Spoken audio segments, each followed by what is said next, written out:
When we discuss a myriad of issues, now to discuss national growth through the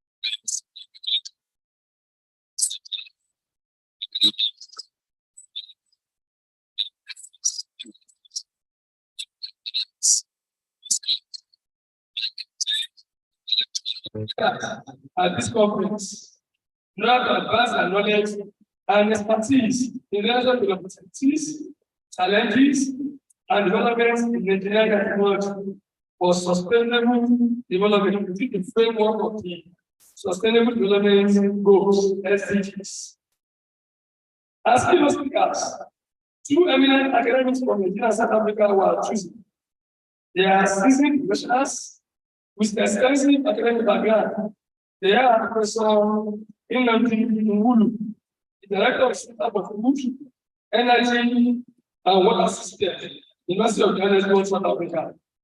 And my father, Engineer Professor Kasi Adekunle Adebi, FNSC, FNIBK, MSAT, Director of the Department of throughout the 2 days of the conference, a total of 60 papers that have undergone thorough expert assessment will be presented, both online and in person.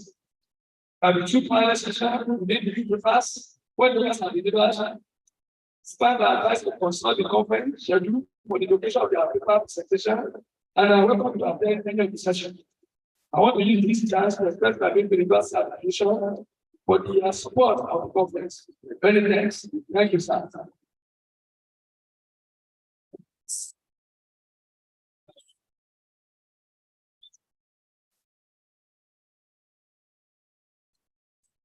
Thank you very much, sir, for making it brief. Now, the acting vice chancellor, I want to invite the chief host, who is the dean of this faculty, the Faculty of Engineering and Technology, Professor Simeon Pekanifa, for his address. You're welcome.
And applications of engineering to achieve sustainable development in all spaces of human undertakings. It is envisaged that the intellectual discourse will result in future collaborations between universities, research institutions, and industry, both locally and internationally. In particular, it is expected that focus will be given to issues on rapid technological change in relation to almost every area of the economy, society, and culture. Rapid technological change involves, among others, technologies like big data, the Internet of Things, machine learning, artificial intelligence, robotics, 3D printing, biotechnology, nanotechnology, renewable energy technologies, and satellites and drone technologies. This represents a significant opportunity to achieve the 2030 agenda and the sustainable development goals. The Faculty of Engineering and Technology and LAUTECH University of Technology, LAUTECH Ogbomoso, and engage the entire university. It's not left behind in teaching, research, and societal development in the rapidly accelerating pace in the development and adoption of new technologies. The faculty has the following as its primary functions. One, the education and training of individuals to have the technical competency for the design, development, testing, and production of devices and products for the use of mankind. And two, training of individuals to have interest in and capacity for the application of engineering principles to the solution of the problems of our society. Accordingly, in all our research endeavors, emphasis is placed on the application of the engineering for the betterment of the society.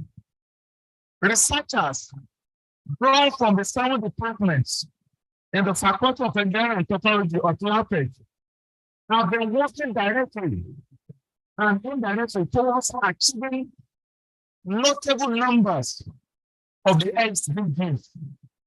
I therefore believe that LAUTECH 2023 conference will provide a platform for intellectual discourse on how to achieve sustainable development using technologies of various dimensions.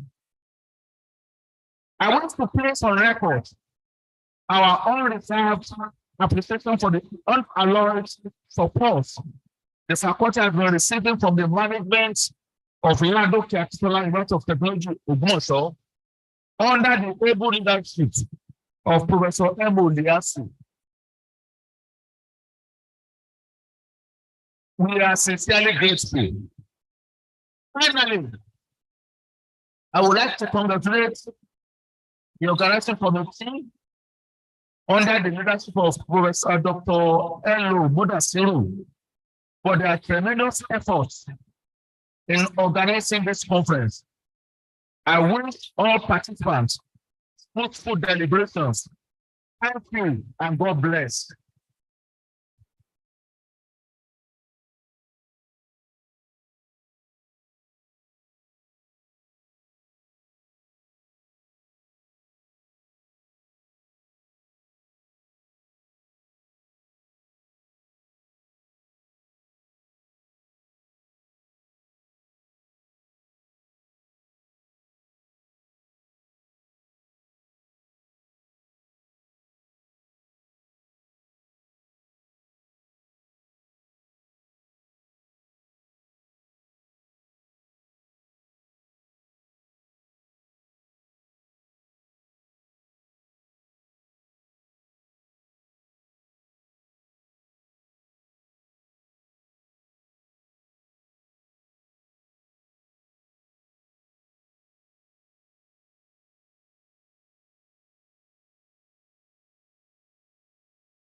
registrar, and the secretary to the council,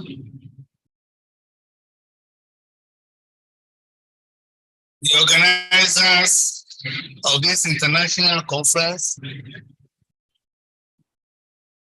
members of the high table, these here present,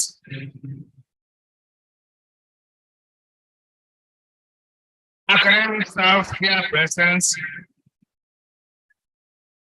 invited guests and presenters,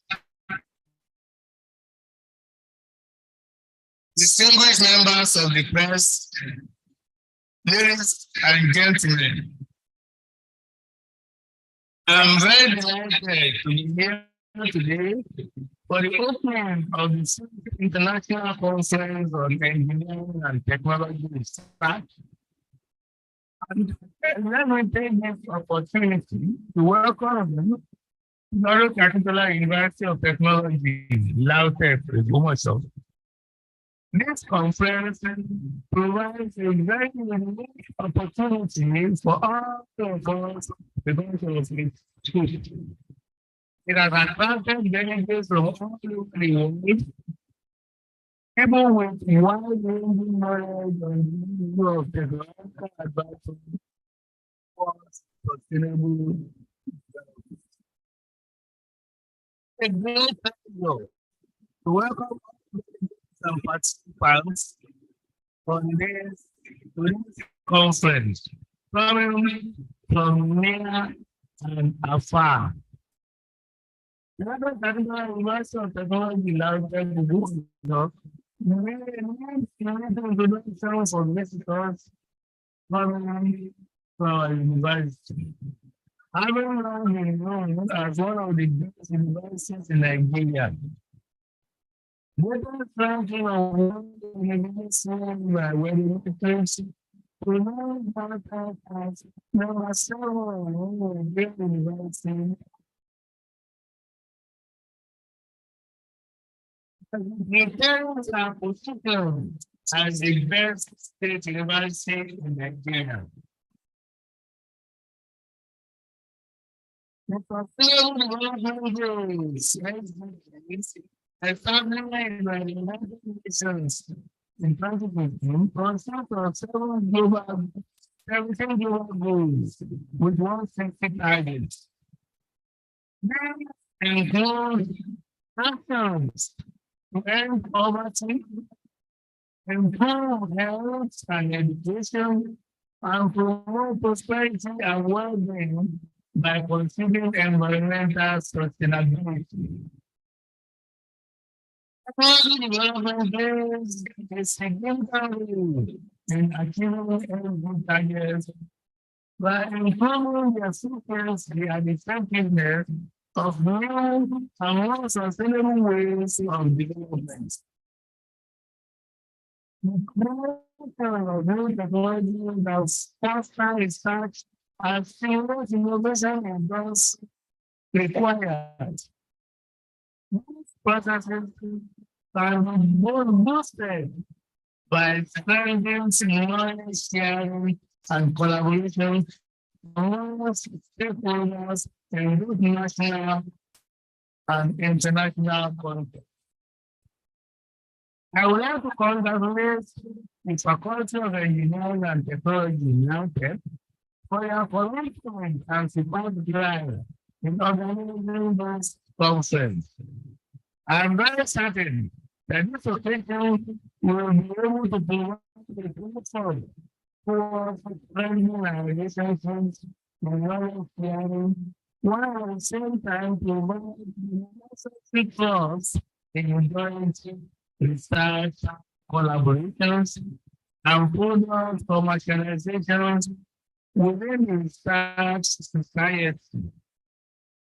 It is my aspiration that this conference will be a foundation for the growth of new ideas towards a better tomorrow. Now, without worrying, I will also thanks all the conference industry sponsors. With your continued support and interest in us, I'm sure the request for making effort with top-class devices is not far-fetched. Thank you.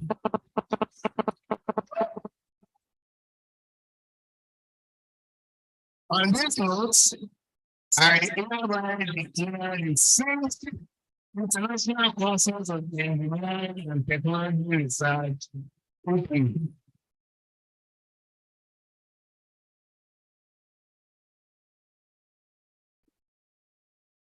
Thank you very much, sir. So that's now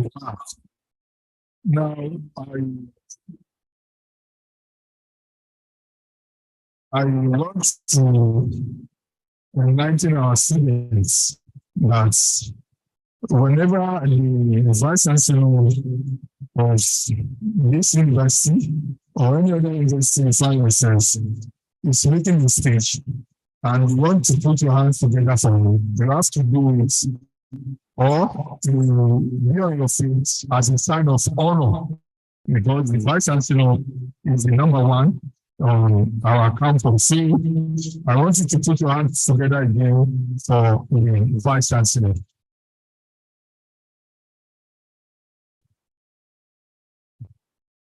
Thank you very much. Now we are gradually moving on and we need to start the goodwill messages. And the first person I'm going to call is the Director of Academic Planning, LAUTECH, Professor Mrs. Bonanya Aishat Akiwani. You are welcome, ma'am.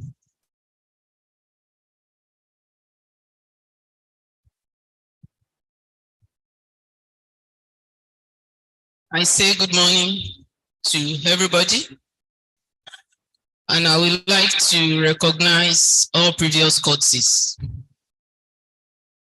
I am delighted to felicitate the Dean and all staff of Faculty of Engineering and Technology on this occasion of the 5th International Conference on Engineering and Technology Research. The Faculty of Engineering and Technology has continued to make a huge impact in the history of LAUTECH. The faculty is a mother of 3 faculties. It is one of the 2 faculties with the highest number of programs and is still counting.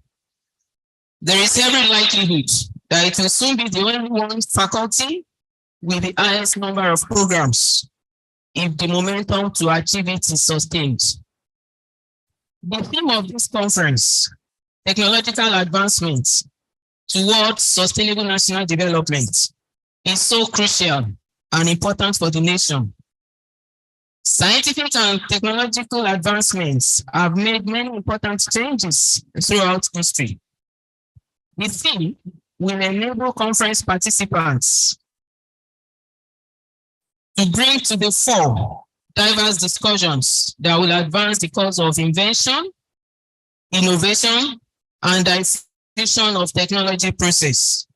It is with all hope that participants at this conference will share recent research findings in diverse areas of science, engineering, and technology. The knowledge that will be gained at this conference will enable finding solutions to some existing problems and provide new ways to perform current activities to achieve better results. I heartily congratulate the university and most importantly, the Faculty of Engineering and Technology on this 5th International Conference on Engineering and Technology Research and wish the organizers and the entire participants very smooth and happy deliberations.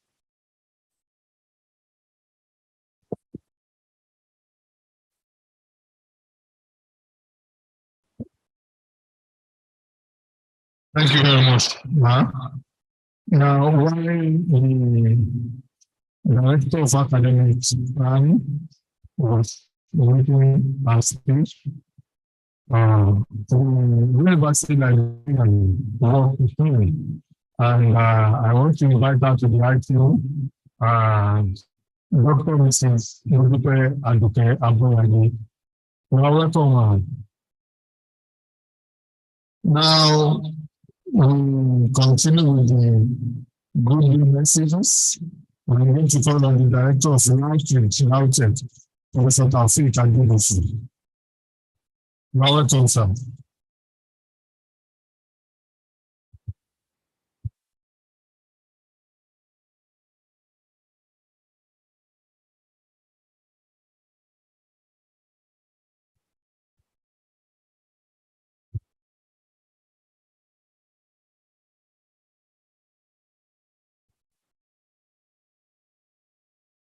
Yes, Vice Chancellor, sir, standing on the already established protocol, dear attendees of the International Conference on Engineering and Technology Research, I would like to extend a warm welcome to all the attendees and extend my gratitude to the Faculty of Engineering and Technology under the leadership of our admirable, dynamic, and astute researcher, Professor S.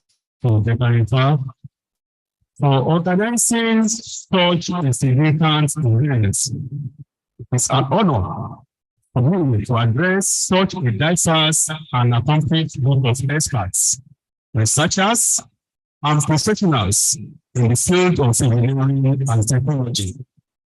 The theme of this conference, technological advancement towards sustainable national development, highlights the importance of not only advancing technology, but also doing so in a responsible and sustainable manner.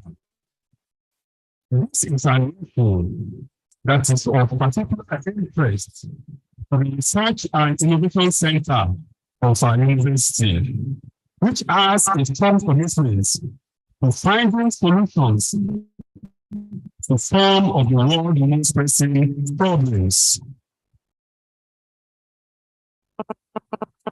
I want to place on record that the innovation and inventions by researchers and students from this faculty have been contributing immensely to research and development in LAUTECH. Some of these innovations are: one, the student research team from this faculty won the maiden edition of LAUTECH Innovation Challenge and won LAUTECH a national award during the Technology and Innovation Expo 2022. Also, a research team led by a member of this faculty was also selected by TechFund to participate at the maiden edition of TechFair program. Also, a research team from this faculty was among the NRF grants awardees, and a member of this faculty just won a grant from the UK University in collaboration with the University of Leeds.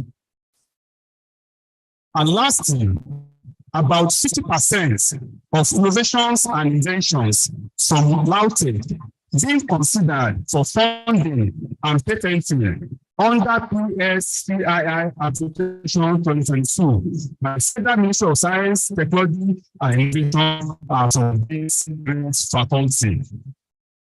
On behalf of my principal, the acting Vice Chancellor, Professor M. Biasu, and the entire management, staff, and students of LAUTECH, I say big thank you and charge you to keep the flag flying in order to break new barriers in the nearest future.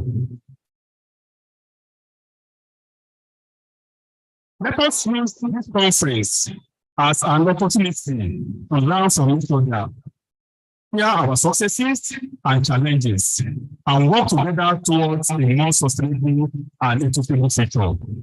I want to thank the local organizing committee, led by Deputy Dean, Dr. Edwin Ashore, for putting these events together. To address audience, thank you for your dedication to this important field, and I wish you all a productive and inspiring conference.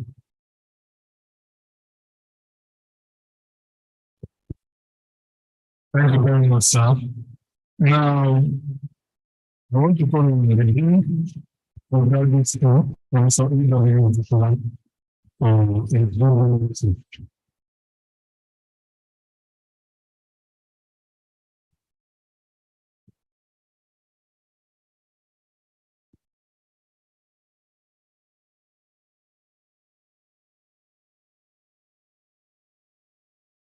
Good morning, Mr. Vice Chancellor, sir. Permit me to stand on the already established protocol. It is with great pleasure and joy that I, on behalf of the board and the entire staff of the Postgraduate School, LAUTECH, congratulate the leadership and the entire member of staff and students of the Faculty of Engineering and Technology, LAUTECH, Ogbomoso, for another time of record meeting as you organize this year's conference, the 5th International Conference on Engineering and Technology Research, with the theme, Technological Advancements towards Sustainable National Development, which I been a landmark in the history of this great citadel of learning. It is my delight to observe that one of the important responsibilities of a university like ours is to extend the frontiers of knowledge and bring research findings and academic discourse to the notice of policymakers, industrialists, and members of the public in their various sectors for the common good of mankind.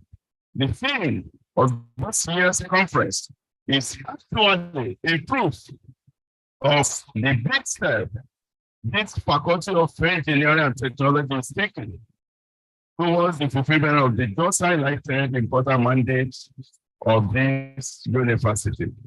The postgraduate school identified with the Faculty of Engineering and Technology, LAUTECH, and we are in support of this conference as we celebrate your past successes and achievements. We cannot overemphasize the fact that Africa's technological development problems can be solved only by Africans, though with the support of international community. Such needed innovations and sustainable developments always come from critical listening, which is an integral part of collaborating and research-oriented researches. And it is one of our focus at the postgraduate school that postgraduate research is geared towards good results and products that will not just end on the shelves, but those on which the private sector can collaborate with the university for the benefit of mankind and commercial purposes. I wish to welcome and appreciate the keynote speakers and other invited speakers, as well as participants, both the physical and the virtual ones at this conference. As I believe, it will be an ideal platform for the academia to be fully informed and cross-business ideas, the global and national issues. This year's conference has been a worthwhile and a huge success. By the mercy of God Almighty, I'm delighted to wish you greater successes and achievements in all your future endeavors. Thank you.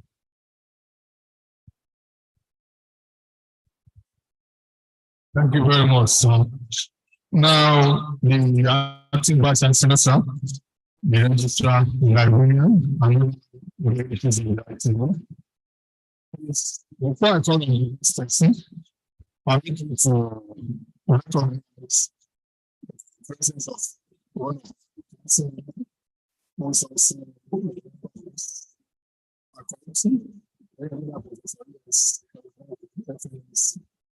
thank you, sir. You are welcome. Now,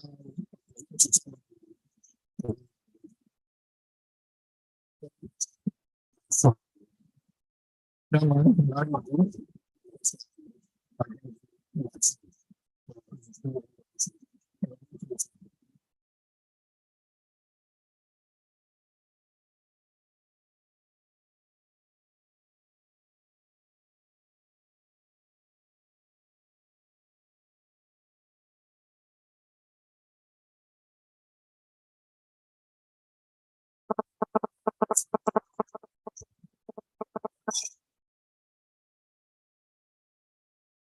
the acting vice chancellor, the university registrar, the university librarian, other members of the management of LAUTECH, distinguished academia, ladies and gentlemen. It is my pleasure to be here this morning to grace the occasion of the 5th International Conference of the Faculty of Engineering and Technology, LAUTECH 2023. There is no doubt that the Faculty of Engineering and Technology of LAUTECH has made giant strides in the area of research and development in this mission and beyond.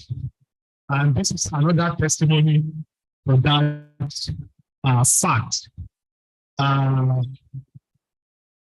That we are just back from a very long strike, and people are just waking up to really academic endeavors.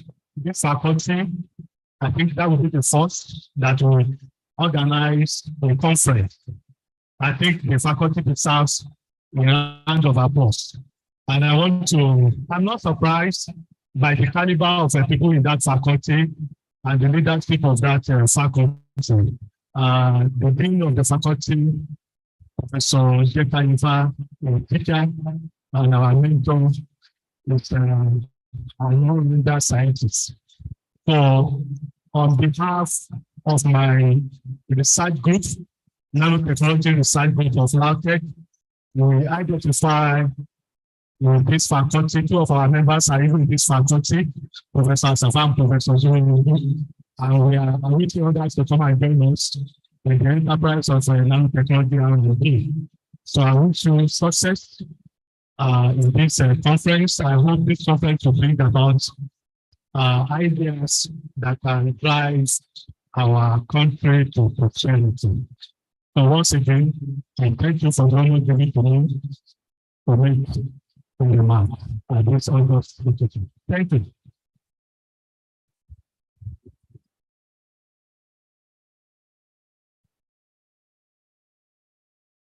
Thank you very much, sir.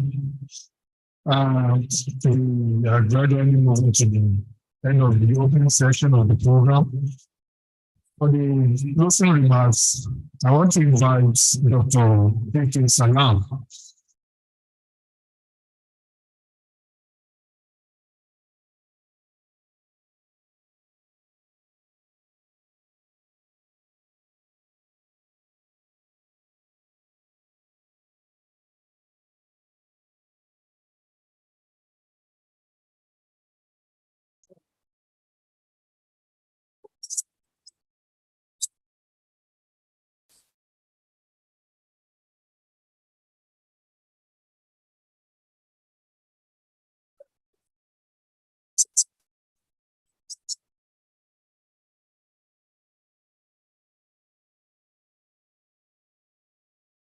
Sorry, we still have somebody who is going to make a Google message. Now, the Chairman Committee of Fellows and Yes. Professor Moses Ayomai, who is represented by Dr. Brian.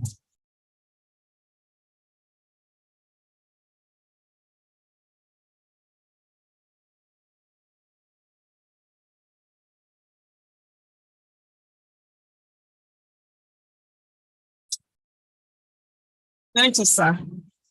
A very good morning to the acting Vice Chancellor, the Registrar, the Bursar, the Librarian, the Director of Academic Planning, the Director, LAUTECH Center for Research and Innovation, the Rector, the Polytechnic Ibadan, the keynote speaker 1, the keynote speaker 2, gentlemen of the press, ladies and gentlemen, greatest LAUTEChites.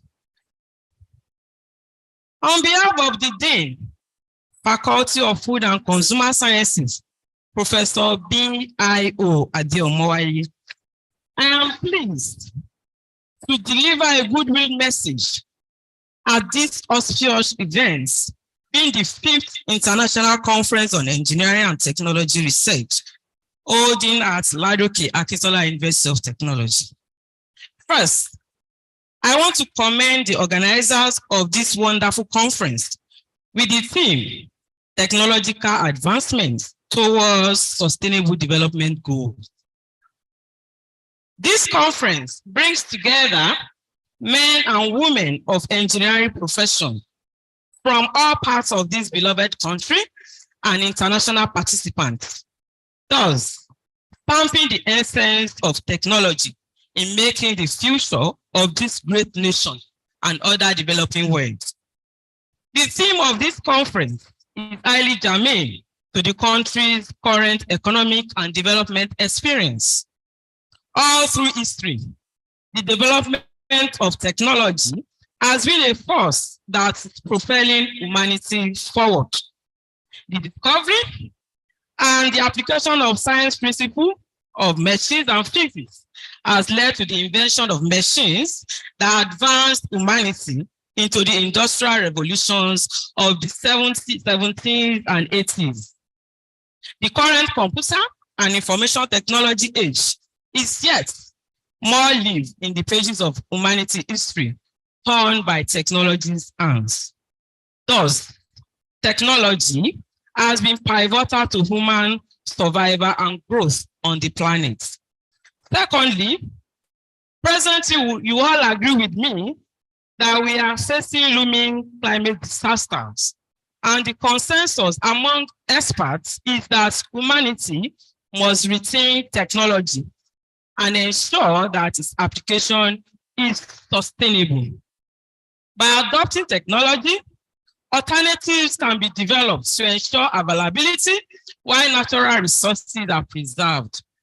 Sustainable technology will create more meaningful and inclusive work opportunities. So I would like to once again commend the Dean, Faculty of Engineering and Technology, Professor Eso Jekayinfa, and the Deputy Dean, who is also the Chairman of the Local Organizing Committee, Dr. Elo Mudashiru, for organizing this conference at this time. A conference such as this, whose objectives, among others, is to promote investment in technology for sustainable development and to bridge the gap between knowledge and other necessary skills, is required to compete effectively with developed countries. And this conference is important for countries of the world, especially developing countries. On this note, I wish us all fruitful development during this conference, and I hope that the knowledge gained at this conference will equip us positively towards developing the technology that the next generation will be proud of. I say again, congratulations to Faculty of Engineering and Technology. I thank you very much for your attention. Thank you. Thank you very much, ma'am. Now, the chairman, Semcom Group, LAUTECH, Professor Ibrahim, ably represented here by Dr. D. R. Oluwemi. Dr. Oluwemi.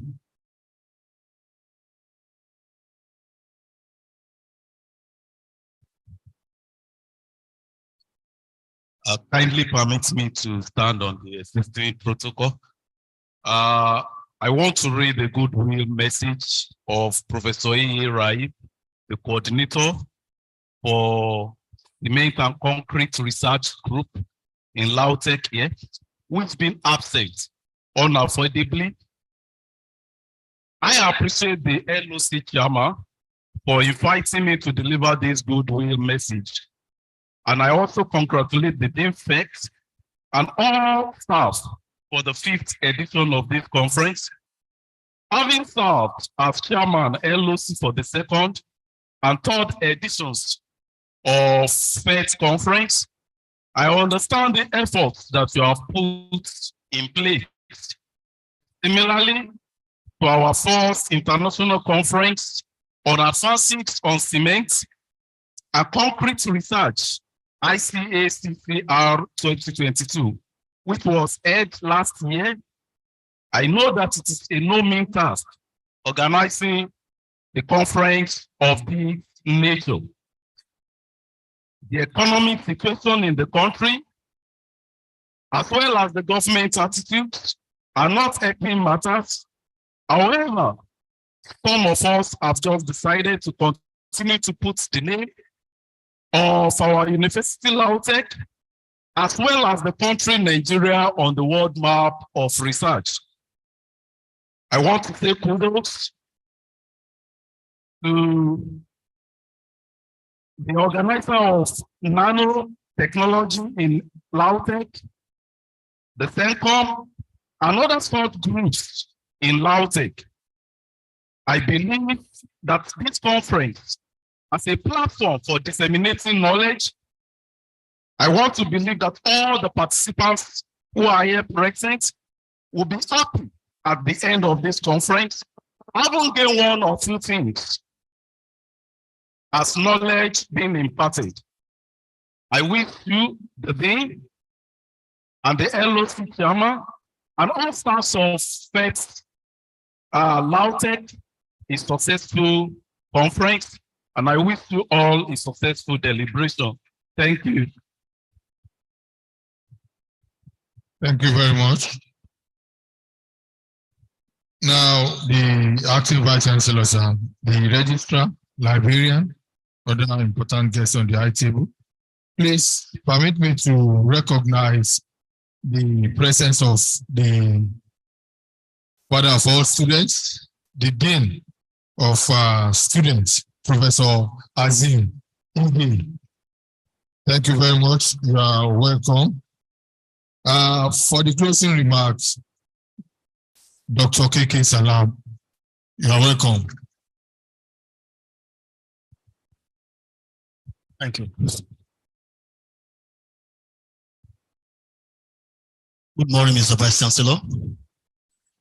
Standing on all the existing protocols and following the full part of the Dean of the Faculty, Professor S. Ojekanifa. The conference organizing committee is using this opportunity to thank the acting Vice Chancellor, Professor M. Leasu, for his thought-provoking and technological-driven opening remark. Thank you, sir.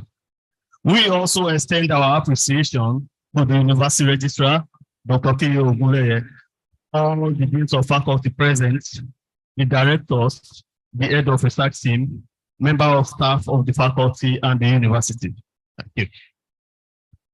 These activities of this conference will not be complete without acknowledging the commitment of all participants that come from their respective destinations. We appreciate the innovative and revolutionary approaches displayed in submission of proposal and drafts received so far. I feel, along with many others, that we still have a lot to gain from these conferences, especially from the keynote speakers, Professor K. Adibi, Professor Huanu, all the participants that will be presenting their findings from various aspects of engineering. At the end of the day, all expectations shall be fulfilled. Thank you.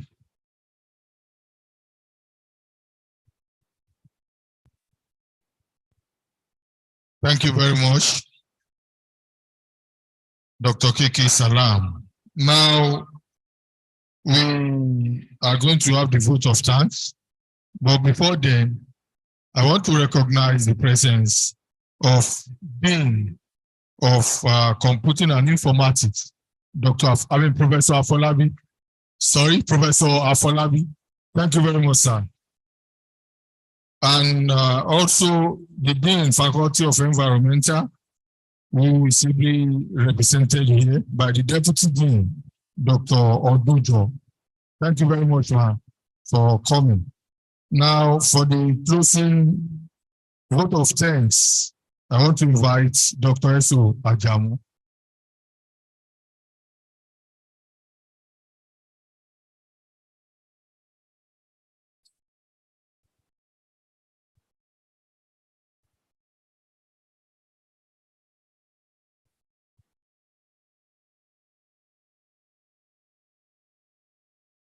On behalf of the chief host, Professor S. Ojekayimfa, the chairman, LOC, Dr. Elo Mudasiru, I want to appreciate our chairman and the special guest in person of the acting vice chancellor, Professor Emo Liasu, the registrar, Dr. Kaode Ogunleye, Professor Mrs. B. Akinwande, Director, Academic Planning, Goodwill Message Presenters, our guest speakers, Professor K.A. Adebi, Professor Nnamdi Nwulu, all directors, all deans of faculties, all professors, all our invited guests here seated, all our presenters, all our students, great Nigerian students, you are all welcome. We wish all of us a successful deliberation, and you are all welcome. Once again, I want to appreciate all for the dignity to come, despite all the challenges here and there. If you don't come, I believe we'll have genuine reasons for not coming. But despite all odds, we make it to this occasion. We want to say on behalf of the Dean Faculty of Engineering, we want to appreciate you all. Thank you very much. I wish all of us a successful deliberation throughout the conference. Thank you.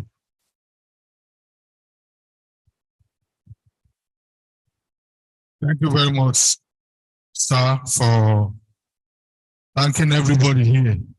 Please, I want to inform all the students to remain in the hall while the principal officers and professors and guests here present, we want to have the photograph outside. So please, students, to remain in the hall because we are still moving on with the program.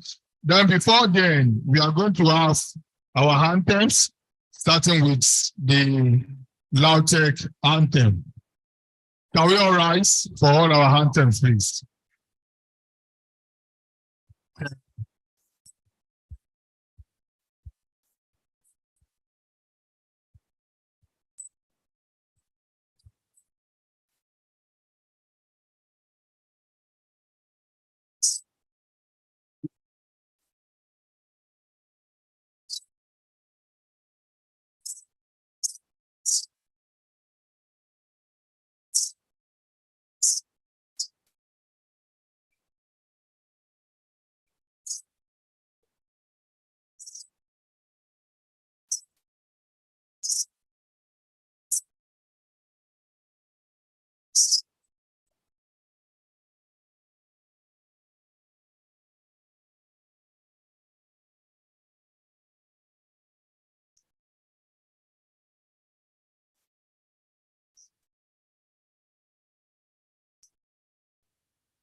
Oyo State Anthem.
National Anthem.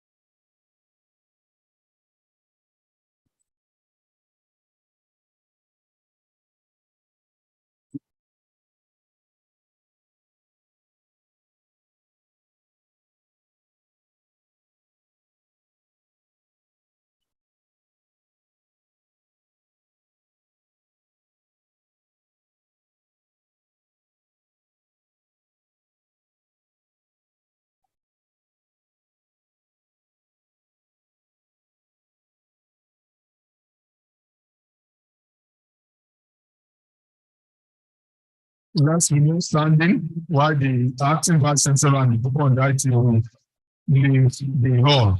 Thank you very much. You are welcome.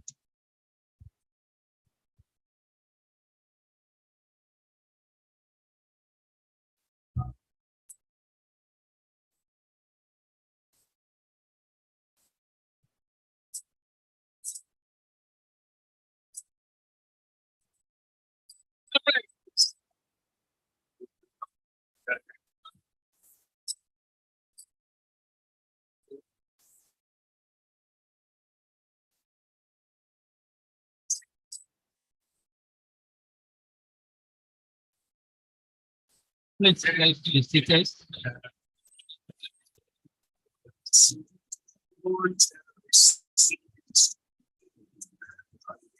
Let's have a seat. The members of the tables take photograph with his sister.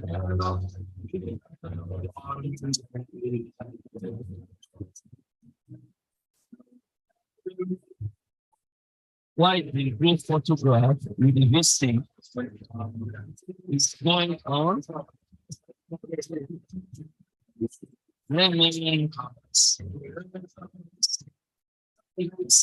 explain our resources that we should get set for the next session. Please let the seated for the next session.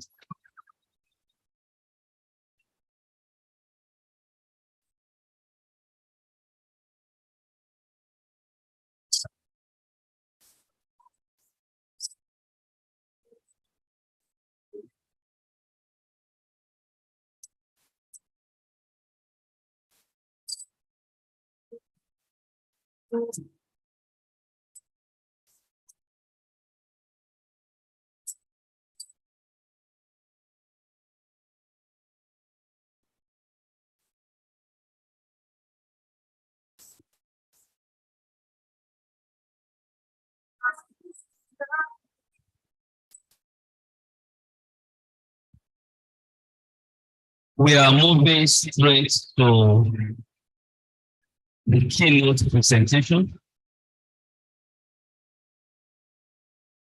And I'm going to invite forward the chairman for the keynote presentation. I'm inviting an erudite scholar,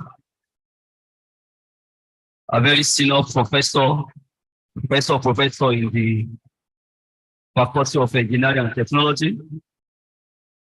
I want you to join your hands together as we give a good clap to the chairman for the keynote presentation, Engineer Professor A.E. Adebola.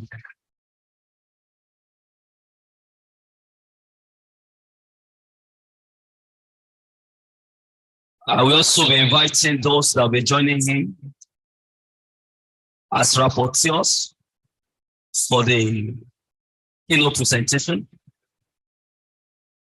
Let me also welcome to the high table Dr. I.A. Adeyemo. Dr. I.A. Adeyemo. And Dr. A.O. Adebayo. Dr. A.O. Adebayo.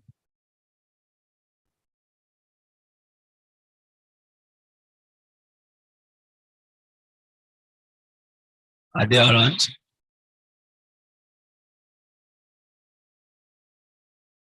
Can the rapporteurs come forward? Dr. I.A. Adeyemo and Dr. A.O. Adebayo. Are they around?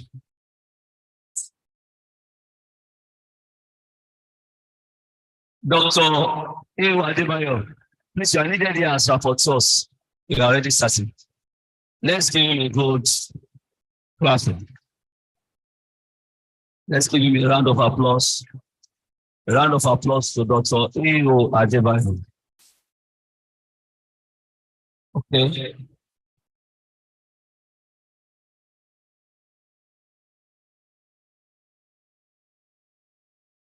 While we are expecting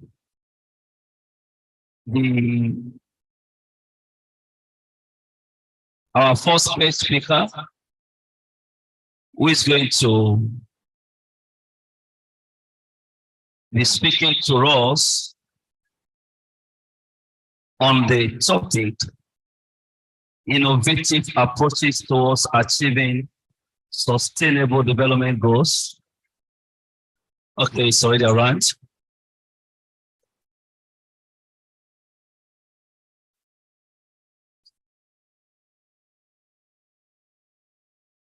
Yes.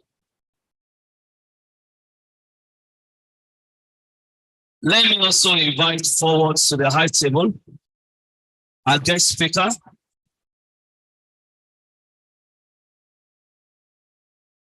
an erudite scholar, a professor of professors, a mentor, director of the Polytechnic Ibadan, Professor K. Adebi. A very good round of applause for him. A very good round of applause for him. I'll be inviting Dr. Itabi forward to come and read the citation on our guest speaker. Let's give Dr. Itabi a good round of applause.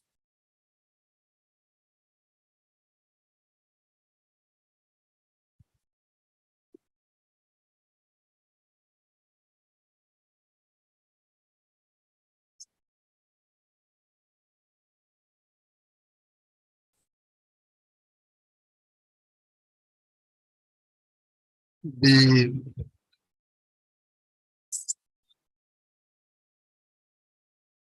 acting Vice Chancellor in absentia, the management of the university, the chairman of this session, Professor Adebola, and the rapporteur, Dr. Adebayo. I'm delighted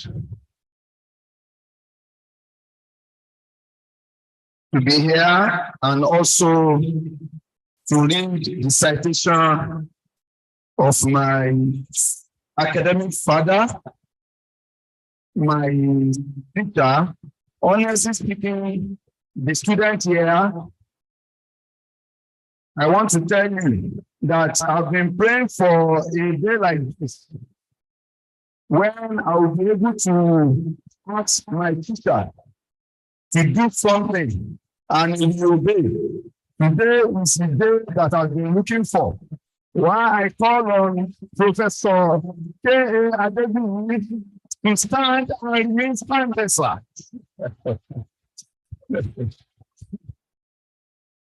Thank you very much, sir. Thank you, sir. Come here, sir. Please a round of applause for him.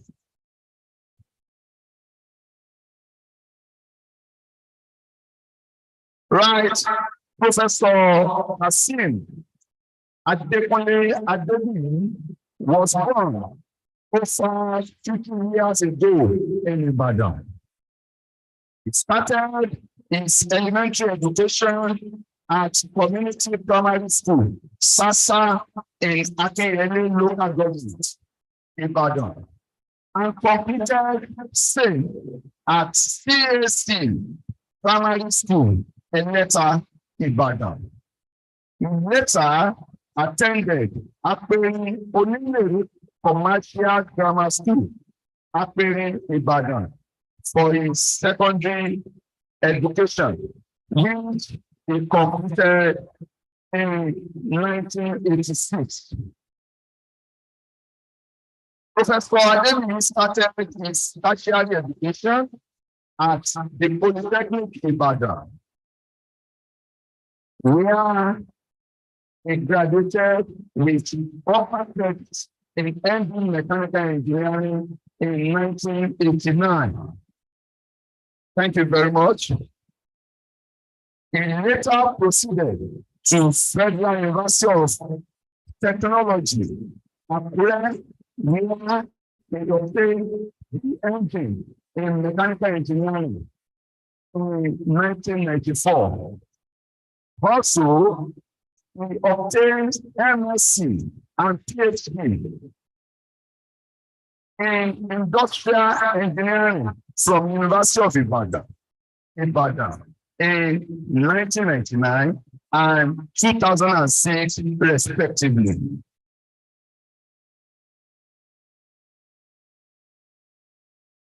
He has several academic awards and distinctions to his credits.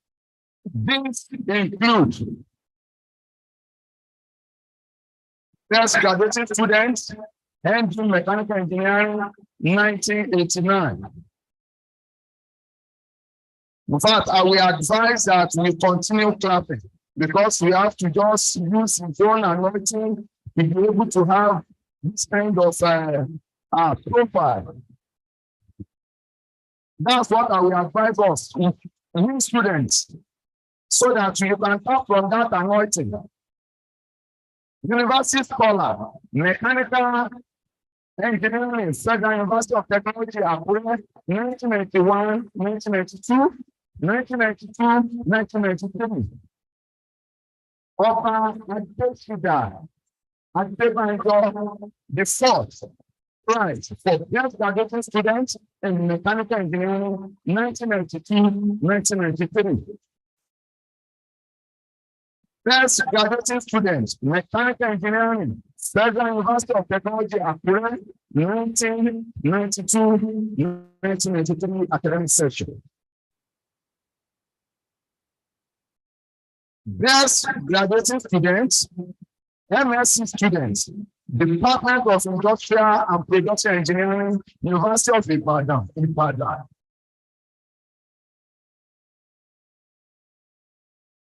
Professor Adebisi started his professional career as graduate assistant at the Department of Mechanical Engineering, LAUTECH, at University of Technology, in 1995. Where he rose through the ranks to the exalted position of professor in 2012.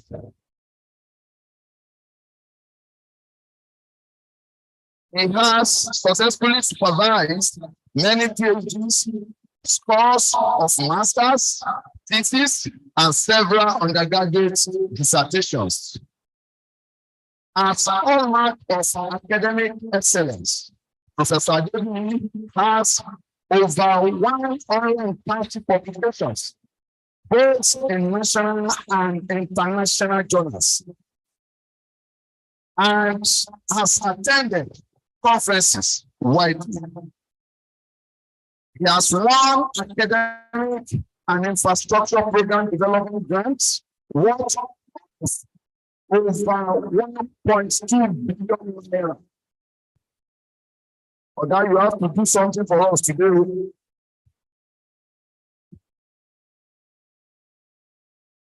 He is a member of many professional bodies. One, Council for Registration, Council, I beg your pardon, Council for Regulation of Engineering in Nigeria, Korea, Fellow, Nigerian Society of Engineers, Nigerian Institute of Engineering Management, Nigerian Institute of Mechanical Engineers, Nigerian Institute of Safety Engineers, Nigerian Institute of Proficient Safety Measures and International Society for Development and Sustainability. Japan, as an administrator of repute, he is a fellow of Korea and Logistic Management Institute. Professor Adebumi has been holding several administrative positions at LAUTECH and other tertiary institutions. He served in well 51 committee, either as chairman or as a member. He served in active capacity as Vice Chancellor, Ladoke Akitara University of Technology, during September to October 2018. He was in the Faculty of Engineering and head of department at various times at LAUTECH, as well as in Kwara State University, Malete, Ilorin. He served in Malete as a visiting professor. He is active in external examinership, both within and outside the country. He has served as examiner for professional registration of Nigerian Society of Engineers, Ibadan branch. Also, he has served as acting provost of Mufitao College of Education in Ibadan. Professor Adebumi has served as consultant to a few organizations on construction projects and human resources development and quality assurance. Other notable distinctions and experience in management and governance acquired include best performing rector. Of course, the year of the university, when he was introducing the guest speaker, said is the current rector of the Polytechnic Ibadan. Don't forget, he started his tertiary education from where? From Polytechnic Ibadan as a student, but today he's the head of that tertiary institution.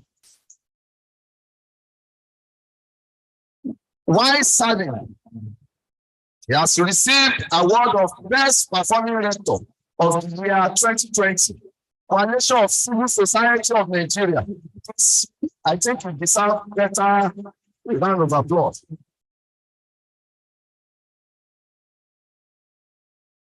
While serving as the dean,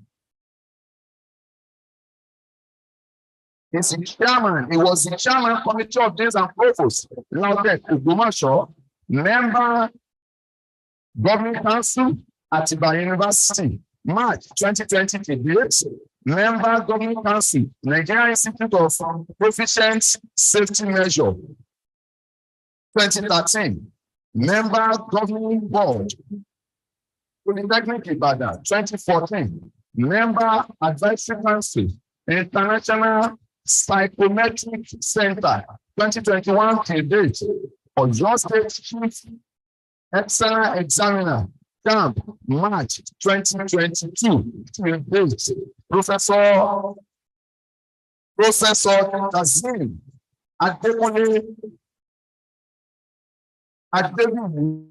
is the current rector of the Polytechnic in Ibadan. On the second from LAUTECH, he is happily married with lovely children. Please, a round of applause as I present to you the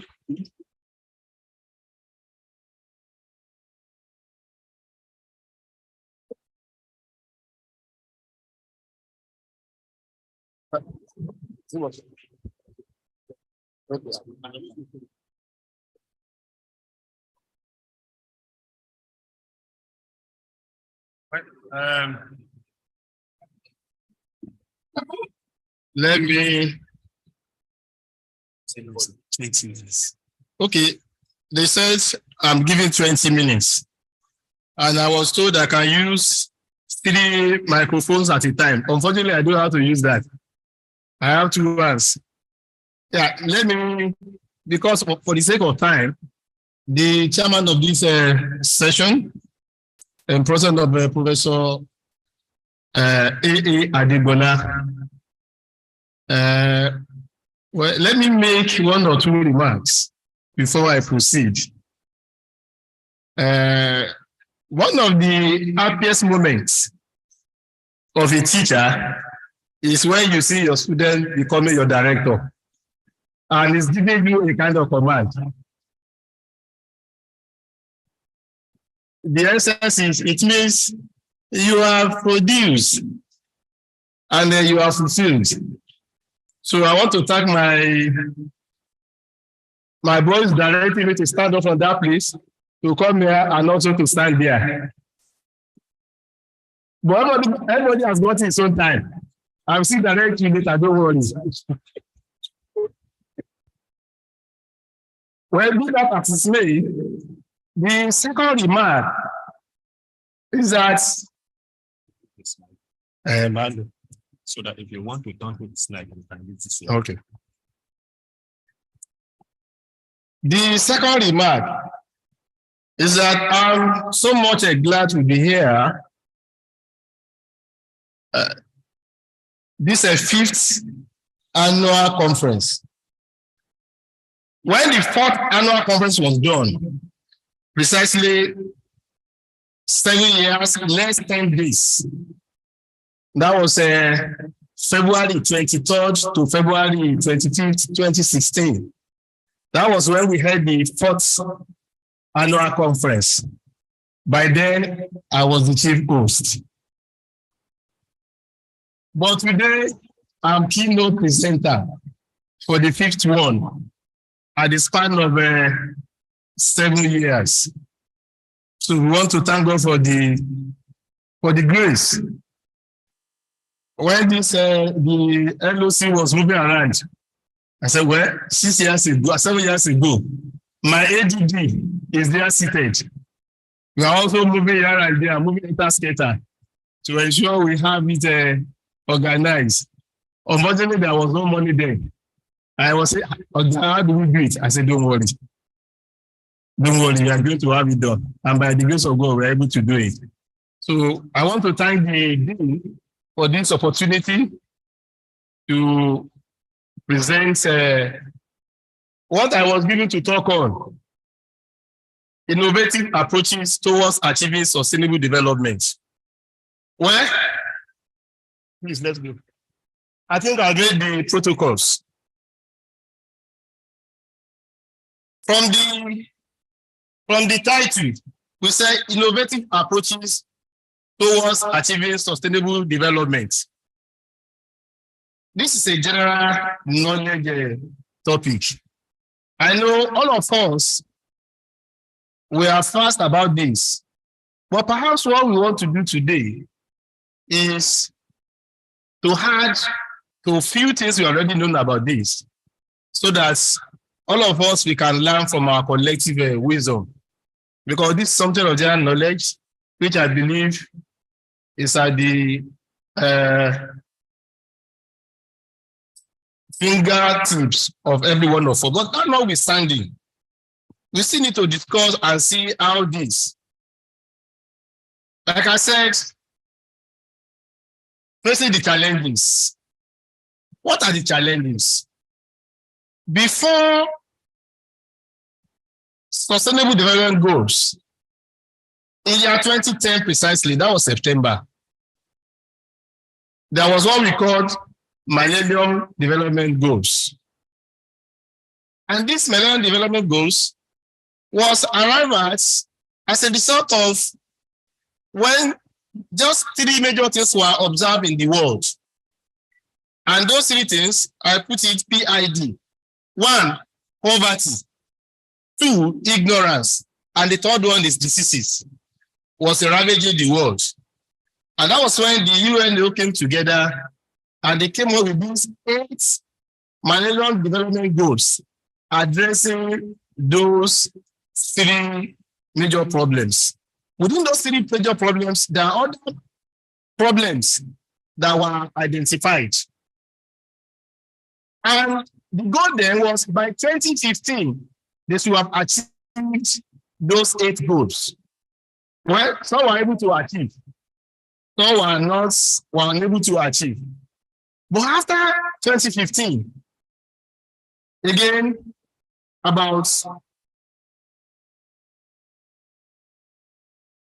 I think about 150 countries also came together again. And when they came together, that was 2015. Okay, we have gotten Millennium Development Goals. Some countries have achieved, while some have not really achieved. Then, how do we sustain this? And they came up with what we call 2030 agenda. Recall, it's 1515. The first one was 2000. By 2015, they want to achieve. The second one was 2015. By 2030, they want to achieve what we call Sustainable Development Goals. And these goals, we have 17 goals. In those 17 goals, we are having about 169 targets. Each of these goals has targets. And for the sake of time, we will not be able to go into all these targets. And we have 231 indicators that are being used to measure all these targets to ensure they achieve those 17 sustainable goals. These are the challenges. Now, the question is, what will this development goal brings about? It's just about what we call national sustainable development. With development goals, they'll be able to achieve the national sustainable development. And what is national sustainable development is telling us? And the CDC growth that is focused on advancing people in the economy, and that will be also advance the development of the country must be long-lasting and sustainable. That is what we are saying, that the economy must be long-lasting and sustainable. And because of that, as a country, Nigeria, what do? We also need to think of what is thinking sustainable development. And in thinking sustainable development, what is the aim of that? The aim, one, is to end poverty. We call it PPP. To end poverty, protect planet, and ensure prosperity. 3 P's. Poverty, also to protect planets and ensure what? Prosperity for everyone. by 2030. While we are still moving, the question is, who is going to do this? Who is going to do this? Unfortunately, in the body of the paper, I asked a question here. I said, who will save Nigeria? Who will save Nigeria? The simple answer is Nigerians. Who are Nigerians? Not only Nigerians, but Nigerians that will make the cause to our pledge. You know our pledge. We pledge to Nigeria, my country, to be what? Faithful, loyal, and honest. Except we are able to follow that pledge, that is when we'll be able to achieve this problem. And because of that, we are saying, what are these sustainable goals? Like I said, there are 17. The first one is no poverty, with zero hunger, good health, quality education, gender equality. I know gender equality, sometimes we have something like that. Gender mainstreaming. I think now what is there? Am I right? Am I right? Now, affordable and clean water, decent work and economic growth. We have all those 17 goals that the UN came up with that we want to achieve. And when those 17 goals are achieved, what are we trying to solve? We are trying to ensure that there is prosperity for people and there is the protection for the planet. And then those are the things, like I said earlier. Now, having known this, the question is, what are the approaches that have been established to achieve this?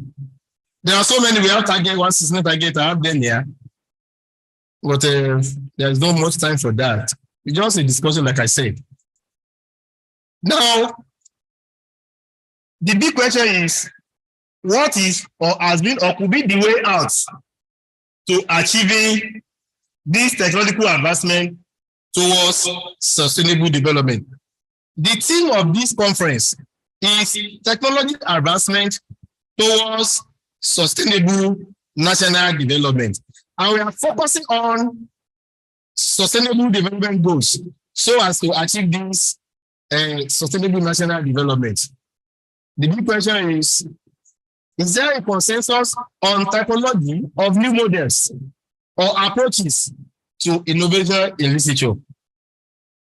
I suppose that the organizers of this conference may have had this in mind when selecting the team. What we are saying is this: there's no hard and fast rule as to this is a typical approach to innovation in the literature. But what will really assist us, I said it has gone. Science, technology, and innovation to rescue. I have all the stories which I have there. We say science, technology, and innovation have long been important drivers of economic growth. The challenge is to ensure that even during phases of economic slowdown, science, technology, and innovation continue to support the objectives of sustainability and improved living standard. Institutional arrangements are needed to make sure that the potential of science, technology, and innovation is aligned with paths and strategies of economic development, social inclusion, and environmental sustainability. That should be the major thing that we should be thinking of. And like I said, what are now the innovative approaches? There are various areas of innovations. One of the approaches is mission-oriented innovation, because there's not a kind of typical way to say this is how you approach innovation. But it depends on these areas. One, we said mission-oriented innovation.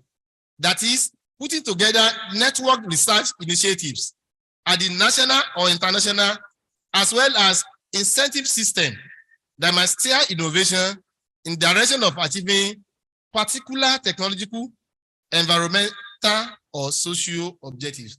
That is an approach. And I believe this is readily available here because I know we have so many research groups.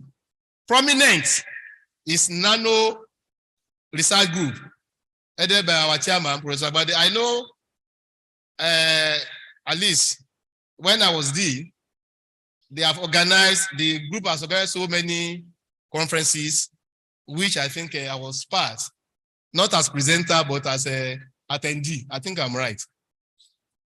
Again, we have so many other research groups here. The what do you call it? ChemCon, then Professor of Agric.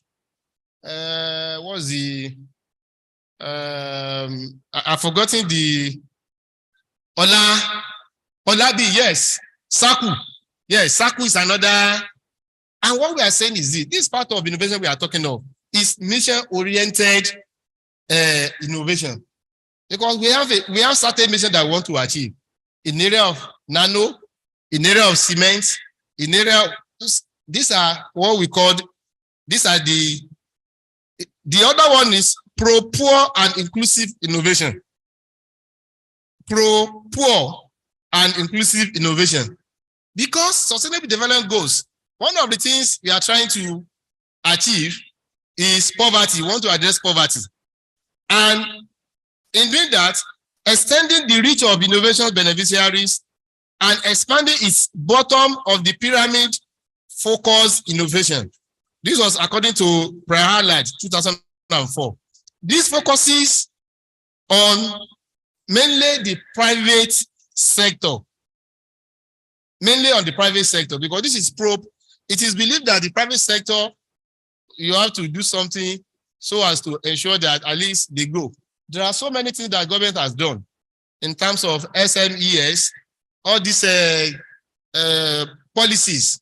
There are innovations that are geared towards this poor and inclusive innovation, so that there could be, they want to drive the economy. And how do you drive the economy? It is through these small and medium enterprises. This is one of the approaches we are talking of. Then grassroots innovation. The grassroots movement are being added to the list of actors involved in innovation process. The strategy strives to apply innovation in technological and service delivery in ways that are socially inclusive. That is the last one. Sorry, the second to the last is social innovation. Innovation that goes beyond technological to social. This strategy focuses on institutional improvement and fresh social norms intended to enhance human well-being. For example, in business models, production practices, and finance, and public service delivery. Well, part of that is what we call the corporate governance. There are a lot of things that are being introduced into management. I'm sure I could recollect sometimes when we started, when we are going to be paid salary, we normally ask, let's go to bursary. Let's go to bank. Alpha, say what law. But now, you don't even know whether, before you know it, it's already in your account. This is part of, I don't know. This is part of what we call social innovation, that you are trying to see how best we improve what we call the public services delivery. Last but not the least, which is what we are experiencing now, is digitally enabled, open and collaborative innovation. This is peculiar to us. I'm happy when the LOC chairman was trying to introduce, to do welcome. He said both physical and virtual. Well, in the past years, like I said, what are the gains of COVID? One of the gains of COVID is this virtual thing now. COVID has brought some innovation in the area of digitally enabled, open and collaborative innovation. Somebody was asking me that maybe very soon we are going to be conducting oral exam virtually. I said that has already been in existence. During COVID, there are a lot of exams that were held virtually. This is part of a digitally enabled and open collaborative innovation. These are areas or approaches to innovation. But the question is, there are so many other ones. Technological innovation approaches, we have so many. But the question is, how to build, that is what we need to know. How to build a culture of innovation and turn everyone into an innovation powerhouse. How do we do that? How do we build a culture of innovation and turn everyone into an innovation powerhouse? The first one is encourage innovation in non-obvious areas. There are 3 basic areas that you think of innovation in the production system. In production system, we think of PPP. We call it products, process, and how you sell it. That is, well, program. In the products, you look at how do you do a kind of innovation in the product. People will ask, can we call educational system as a production system? What is our product? What is our inputs? What is our process? Educational system is a production system because we also have process, and that process is the transformation. What do we transform? Through our resources. And what are these resources? Human and material resources.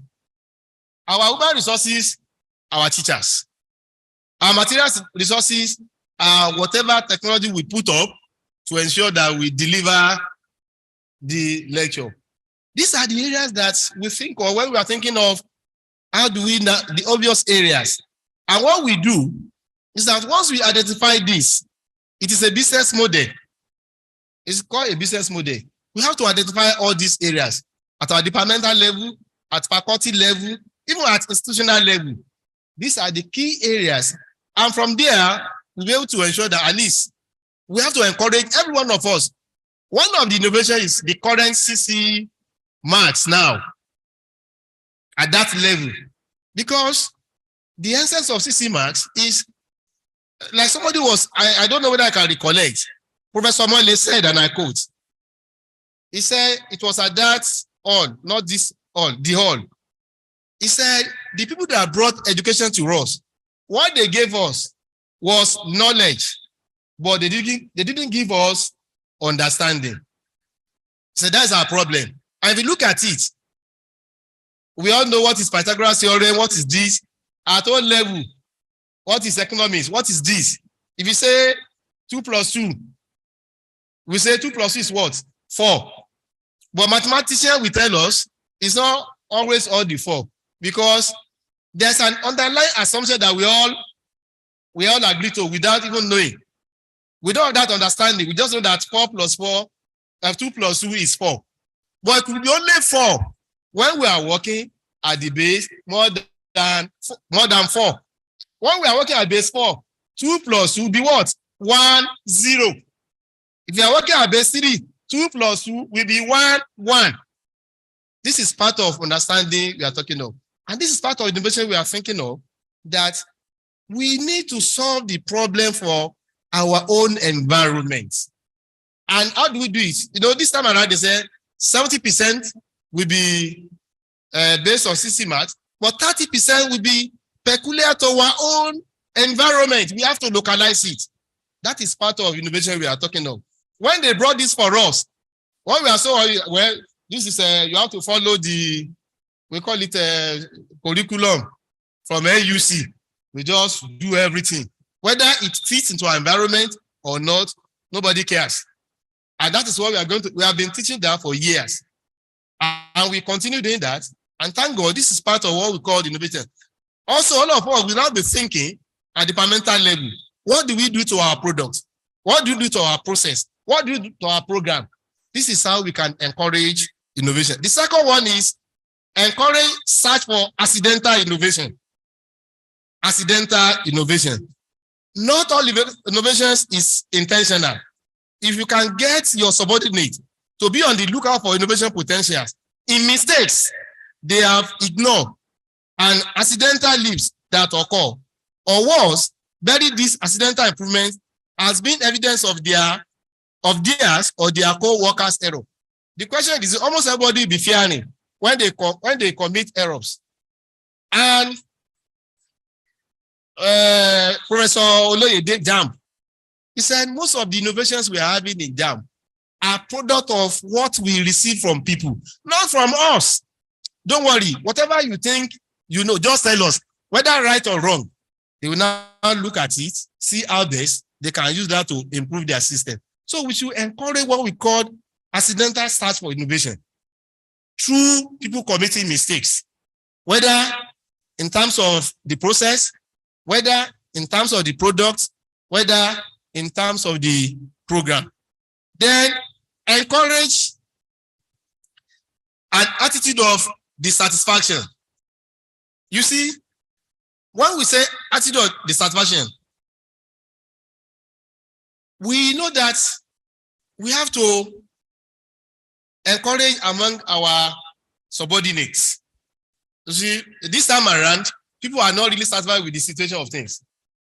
And most people are not even committed to work because most people, my total take home cannot take me home. I have the body of the paper, if you look at it. The current problem we're having now, in addition to the identified problems by the UNO, our own peculiar problems, in addition to the existing problems of bad road, this insecurity and the rest, we have added another dimension to it. You have money in bank, but you cannot have money in your pocket. You don't have cash. That's another problem. And sincerely yours, this kind of situation will not encourage anything. If you bring a kind of dissatisfaction, but we have to change the attitude of people from that, because it means as a boss, we are all leaders, so to say.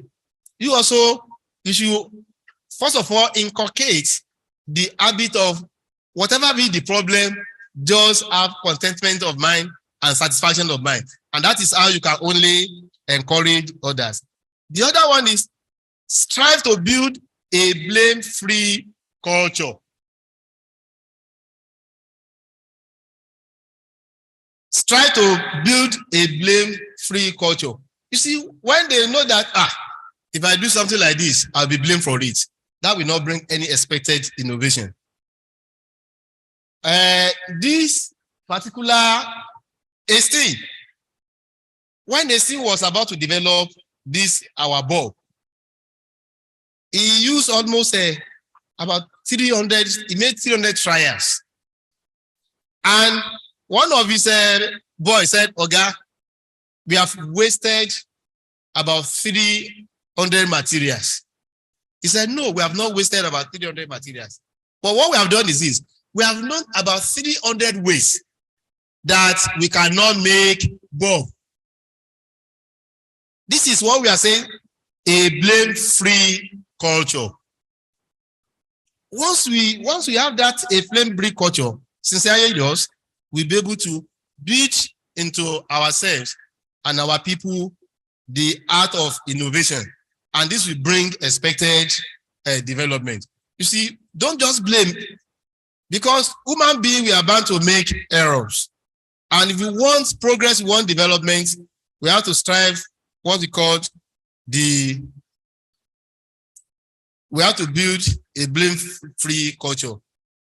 And if that is done, sincerely yours, it will be leading us to how to have to develop innovations so that we can be able to achieve. Because what we need to achieve Millennium Development Goals is not what the other what they are doing, but we have to solve our own problems by ourselves. Unfortunately, the issue of cash, is it cash trap, cash swap, cash crunch, whatever you call it, who is experiencing that among the, it's not even among the 7 listed goals, because they don't believe that could be a problem.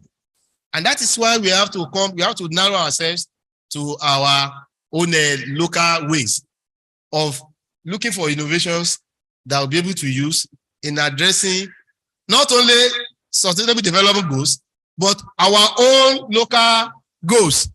And our own local goals is how to get all these problems solved.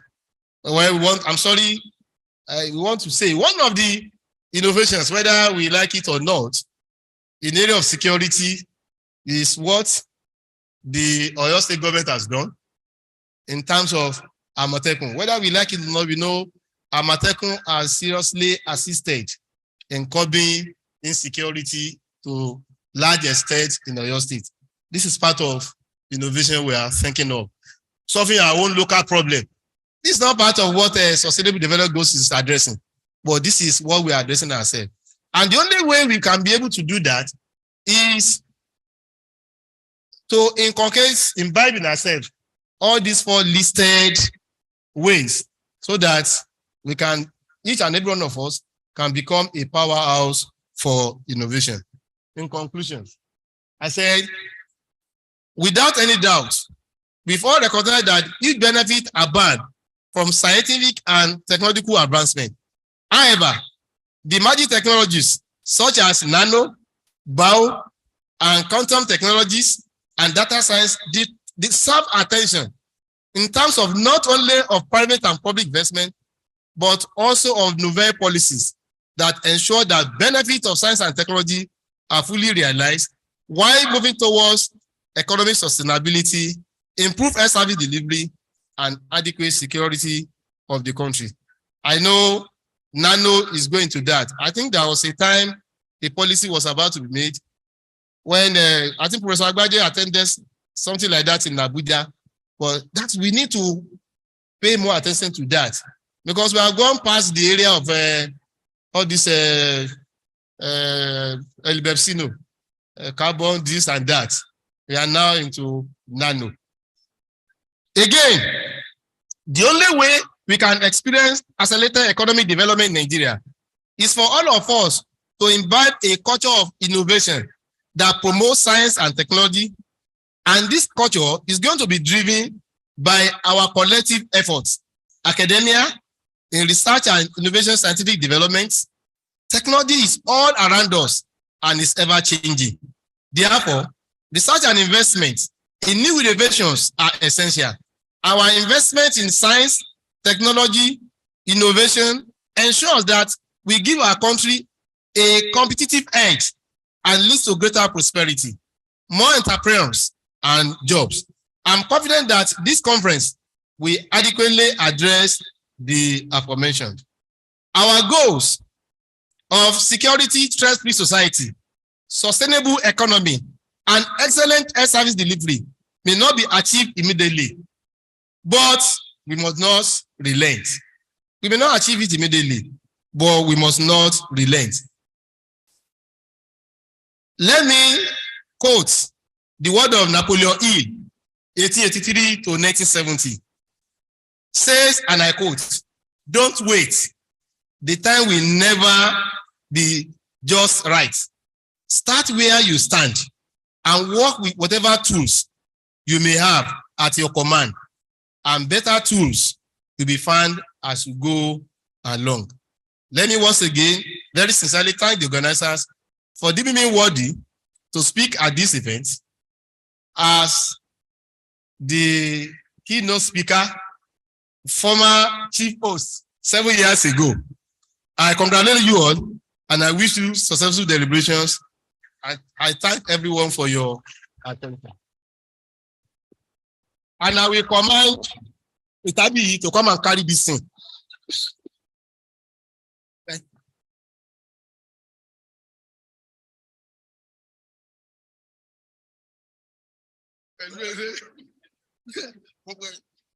Thank God.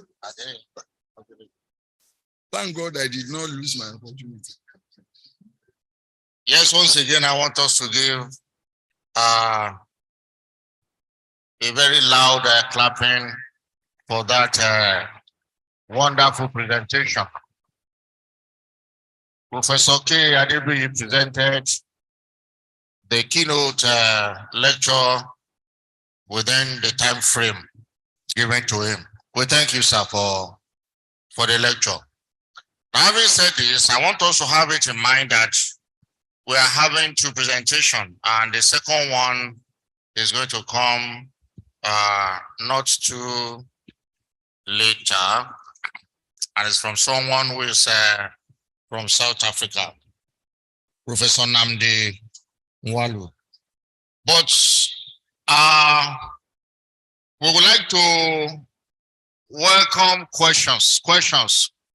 If there are questions from the presentation of Professor Adebi, innovative approaches towards achieving sustainable development goals. Are there questions? You've been able to tell us how to build innovation and turn everyone into an innovation powerhouse. And he gave us 4 points. Do we have questions? Okay, I can recognize Engineer Professor Adegorin. Yes, our scribe. I can recognize him. Who else? One. I'm giving you number 1. Is there any other person? Are there any other hands raised here? Okay. Ooh. I can't see. Okay. No, I'm seeing Professor Adegorin. Which lady? I can't see any other lady. Please, Engineer Professor Adegorin. And the lady will show face very soon.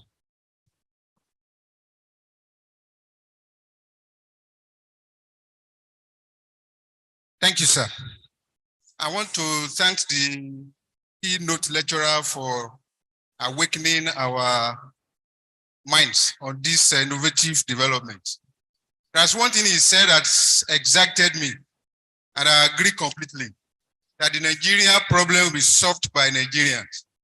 But at the time he mentioned the CC mass again, an innovation of the NUC that is causing a lot of agitation in our university campuses. For example, I wrote here, technological advancement should be geared towards converting abstract thinking of scientists to concrete reality. And I think that's one of the objectives in LAUTECH as a university, where we have faculties of pure and applied, whatever it is. That application is so peculiar to this university. But with the imposition of the CC mass as an innovation, are we sure that such innovation that is peculiar to some universities like LAUTECH will not be eroded? Thank you, sir.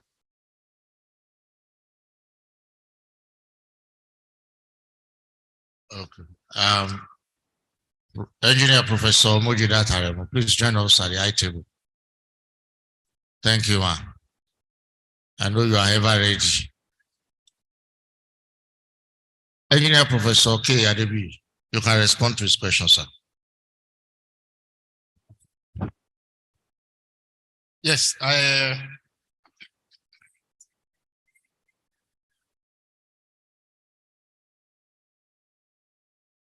well, I want to thank my powerful secretary for this question. Well, right. I quite agree that CC Max is bringing some problems. To me, they are not bringing some challenges. And the challenges are something that we have to face and see how best we can get out of it. At the final conclusion, I said something. I said, we just have to start somewhere. There's no in a day.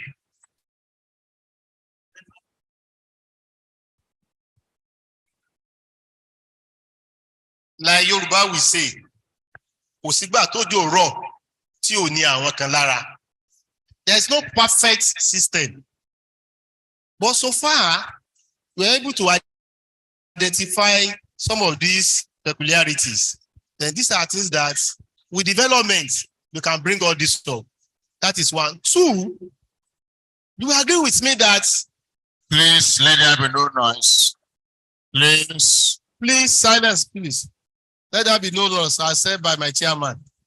You agree with me that in Nigerian context, we have eroded the principle of establishing some of these tertiary institutions, not only universities. For example, if not sometimes I think about 5 years ago, when NUC said, for example, University of Agric running management science, University of Agric running social sciences programs, we have eroded what we call specialization in our system. University of Technology, people will argue there's nowhere there's no technology, and that is why we can run any other. But within ourselves, we know the basis of establishing all these universities. When 4 federal university of technology were established, the FUTMINA, FUTO, FUTA, and the FUTUYOLA. It was as a development, the policy then, there was need to have what we call specialized universities of technology. And that was why those universities were established to cover some geopolitical zones then. But all those universities, how far have they met the mandate? But we know the problem. Everybody's, please, I think this should be off record. Everybody's looking for money. Everybody's looking for sustainability. That is the major problem we are having. If, like as already been said, if institutions are well funded, I bet you all these problems we are facing will not be there. But I want to say that I know there could be teaching problems. The teaching problems with all these semesters of the thing. And don't be surprised. It is a continuous thing. Don't be surprised tomorrow. Another thing may come up, which will now solve the problem that we are talking about. Let's start somewhere so that we can move ahead. Thank you, Engineer Professor K. Adebuyi, the keynote presenter. Having said this, the other lady, they said there is someone who raised up her hand this side. Who is the person? Okay. In the absence of that, we want to once again thank the first presenter, Professor K. Adebuyi, innovative approaches towards achieving SDGs. We thank you for the lecture. Once again, let's give a round of applause for that. Thank you. The second keynote presentation is from Professor Ndemdi Onwulu from South Africa. He's a professor of electrical engineering, University of Joburg. And they will be presenting to us the presentation titled Sustainable Development and the Food, Energy, Water Resource.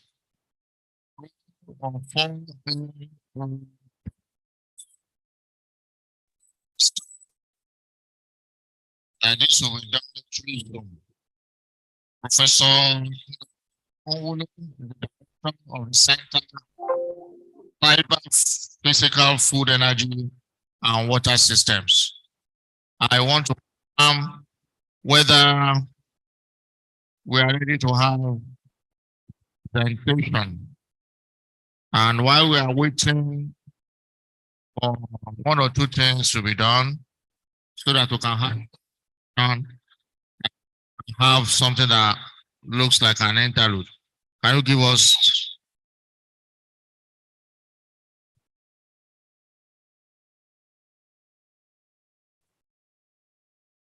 Okay. You see that?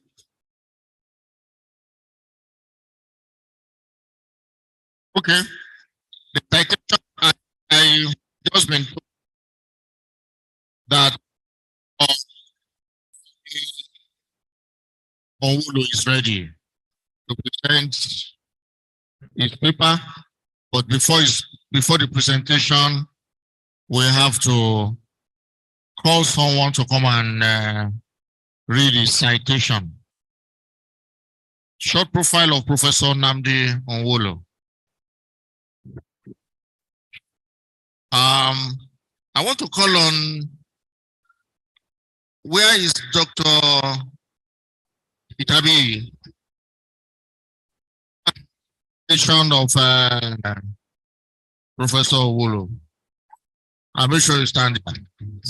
It's lovely, LAUTECH. Just can't promise. LAUTECH.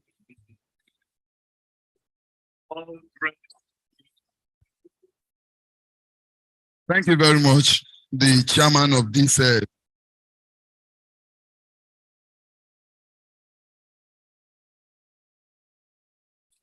Okay, I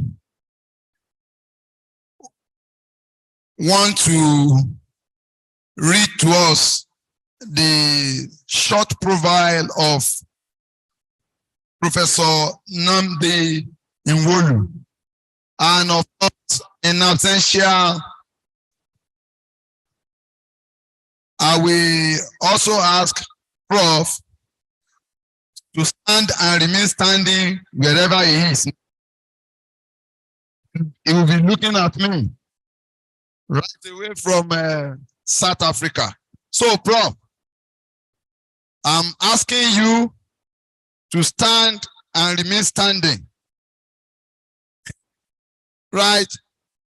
Professor Nnamdi Onwulo is a professor of electrical engineering and the director of the Center for Cyber Physical, Food, Energy and Water Systems at the University of Johannesburg. Professor Onwulo is also the acting head of School of Electrical Engineering, University of Johannesburg. Professor Onwulo's research focuses on food, energy, and water systems, and the inherent nexus between all three. Specifically, his research focuses on applying field-end thinking, digital technologies, mathematical optimization techniques, and machine learning algorithms in food, energy, and water systems. This research focus has produced several books, inventions, and over 170 publications. I think it deserves a round of applause for this, winning him the 2021 NRF Research Excellence Award for early career emerging researchers in engineering and technology. He was also a 2020-2021 TW Kambule NSTF South 32 Award finalist in the emerging researcher category, and won the 2020 UJ Vice Chancellor's Most Promising Young Researcher Award. Please, a round of applause for him for this. He is a member of the prestigious South African Young Academy of Science. Professor Onwulo has received several research grants worth of 25 million, if I'm not mistaken, rands from governmental and private funders. In 2022, Professor Nwolu led a consortium of academics in Greece, France, and South Africa to receive funding of 796,378 euro from the European Union. Professor Nwolu was announced in December 2022 as the South Africa Switzerland bilateral research chair in blockchain technology. A round of applause for this prof, please. He is a professional engineer registered with Engineering Council of South Africa, a senior member of the Institute of Electrical and Electronic Engineers, a senior member of the South African Institute of Electrical Engineers, and a Y-rated researcher by the National Research Foundation of South Africa. Professor Nwolu is the editor-in-chief of the Journal of Digital Food, Energy, and Water Systems, associate editor of the IET, Renewable Power Generation, and the African Journal of Science, Technology, Innovation, and Development. I want to present to you the second keynote speaker, Professor Nnamdi Nwolu. Thank you very much.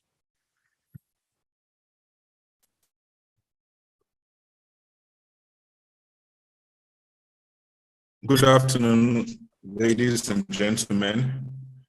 I want to begin by recognizing the principal officers of the university, the Vice Chancellor of the Ladoke Akintola University of Technology, and then the Dean of Engineering, and then all the other principal officers, as they say, permit me to stand on existing protocol. I will be speaking this afternoon, yes, this afternoon also in Nigeria, on what I have titled Sustainable Development and the Food, Energy, Water Nexus. We'll be unpacking specifically the role of 4IR technologies. And this is the structure of the presentation. We would begin with, I will just unpack very briefly what I really mean, or what are the challenges in the food, energy, and water space. And then we would delve into what exactly is the food, energy, and water nexus. And then I'll unpack what are 4IR technologies. Then tying everything together, we would look at 4IR in the food, energy, and water nexus. We'll look at a few case studies and results from my research. And then I would now talk about 4IR in sustainable education, especially from an engineering education perspective, after which I will conclude. So that's the structure of this presentation. What are the challenges in these three sectors, the food or the agri-food, more precisely, right? The agri-food system, what are the challenges there? I would not want to bore you with all of the facts, but we know now that there are significant challenges on a global scale and also within the African continent. Between 2000 and 2050, it's expected that food demand will triple in sub-Saharan Africa, right? 37% of food in Africa is lost between production and consumption. Even though we have this challenge of wastage of food, right? It's not only prevalent in Africa, it also happens globally. And then this quantum of food wastes, right, generates a significant quantum of CO2 emissions, which also affect global climate change. So in essence, from these statistics, again, I say I'm not going to go through all of them. We can surmise that food security is a significant, or food insecurity rather, is quite prevalent globally and more specifically in the African context, right? Food security is defined here, the availability and access to sufficient, safe, and nutritious food to meet the dietary needs of people. From the energy system space, again, 597 million people in Africa, right, do not have access to electricity. Other climes is also the same thing. 132 million in developing Asia, and 39 million people in the rest of the world do not have access to electricity. In other facets of energy, we're not just looking at electricity. In terms of clean cooking, 900 million people in Africa do not have access to clean cooking, right? And then it's expected that the demand in Africa is going to increase significantly, such that by 2040, it will be about 200-300 terawatt hours. And then the African continent accounts for just 4% of global power supply investment, despite its significant high proportion relative to the global world population. What this tells us is that energy insecurity is quite rife in Africa.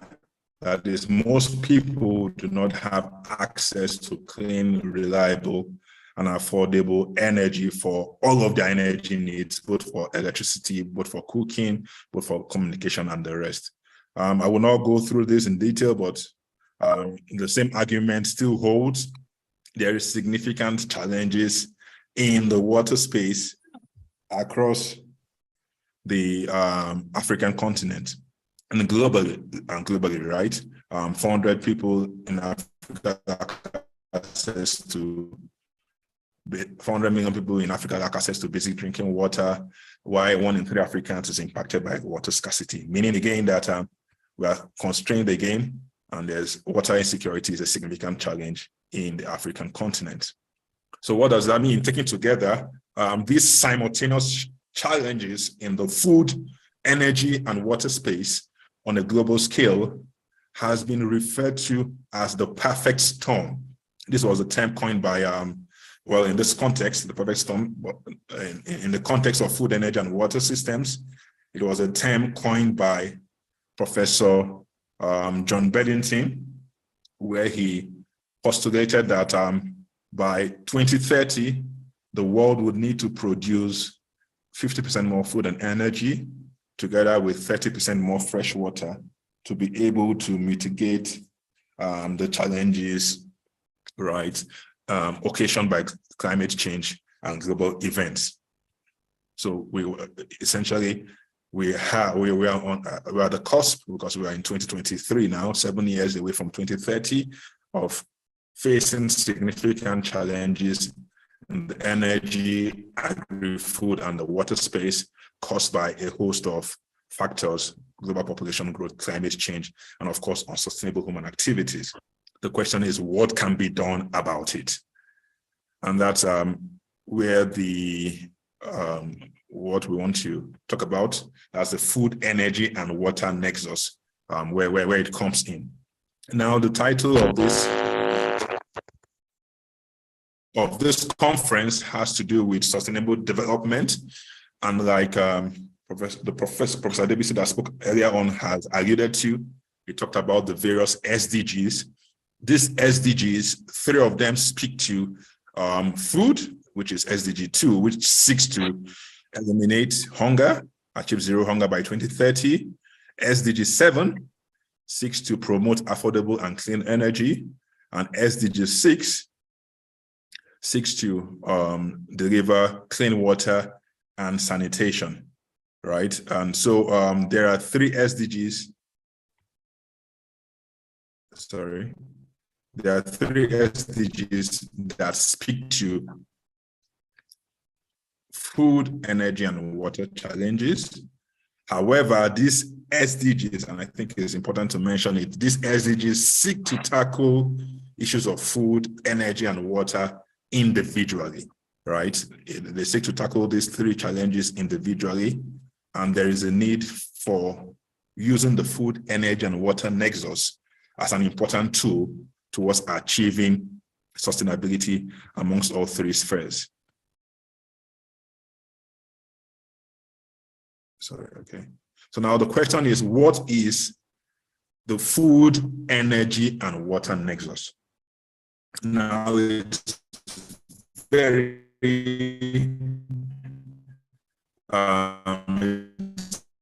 it's been quite challenging for there to be an agreement in the academic community. Basically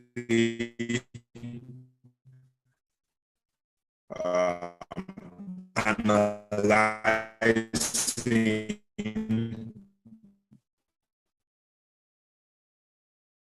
agri-food, energy, and water systems.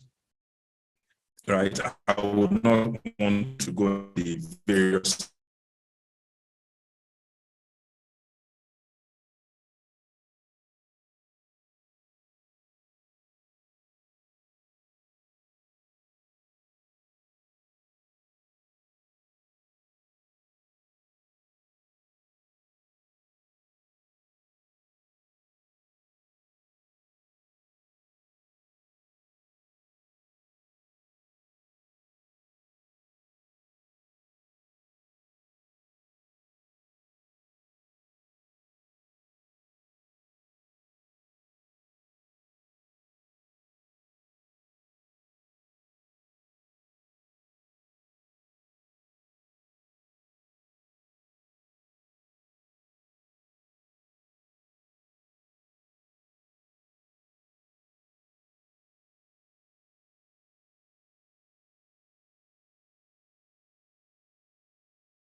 Please, let's be patient. The network problem is not from our hand here. It's from the other hand. And we are working towards restoring it. Thank you.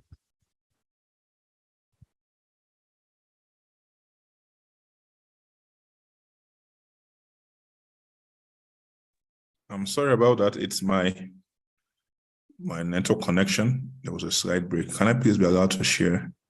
Okay.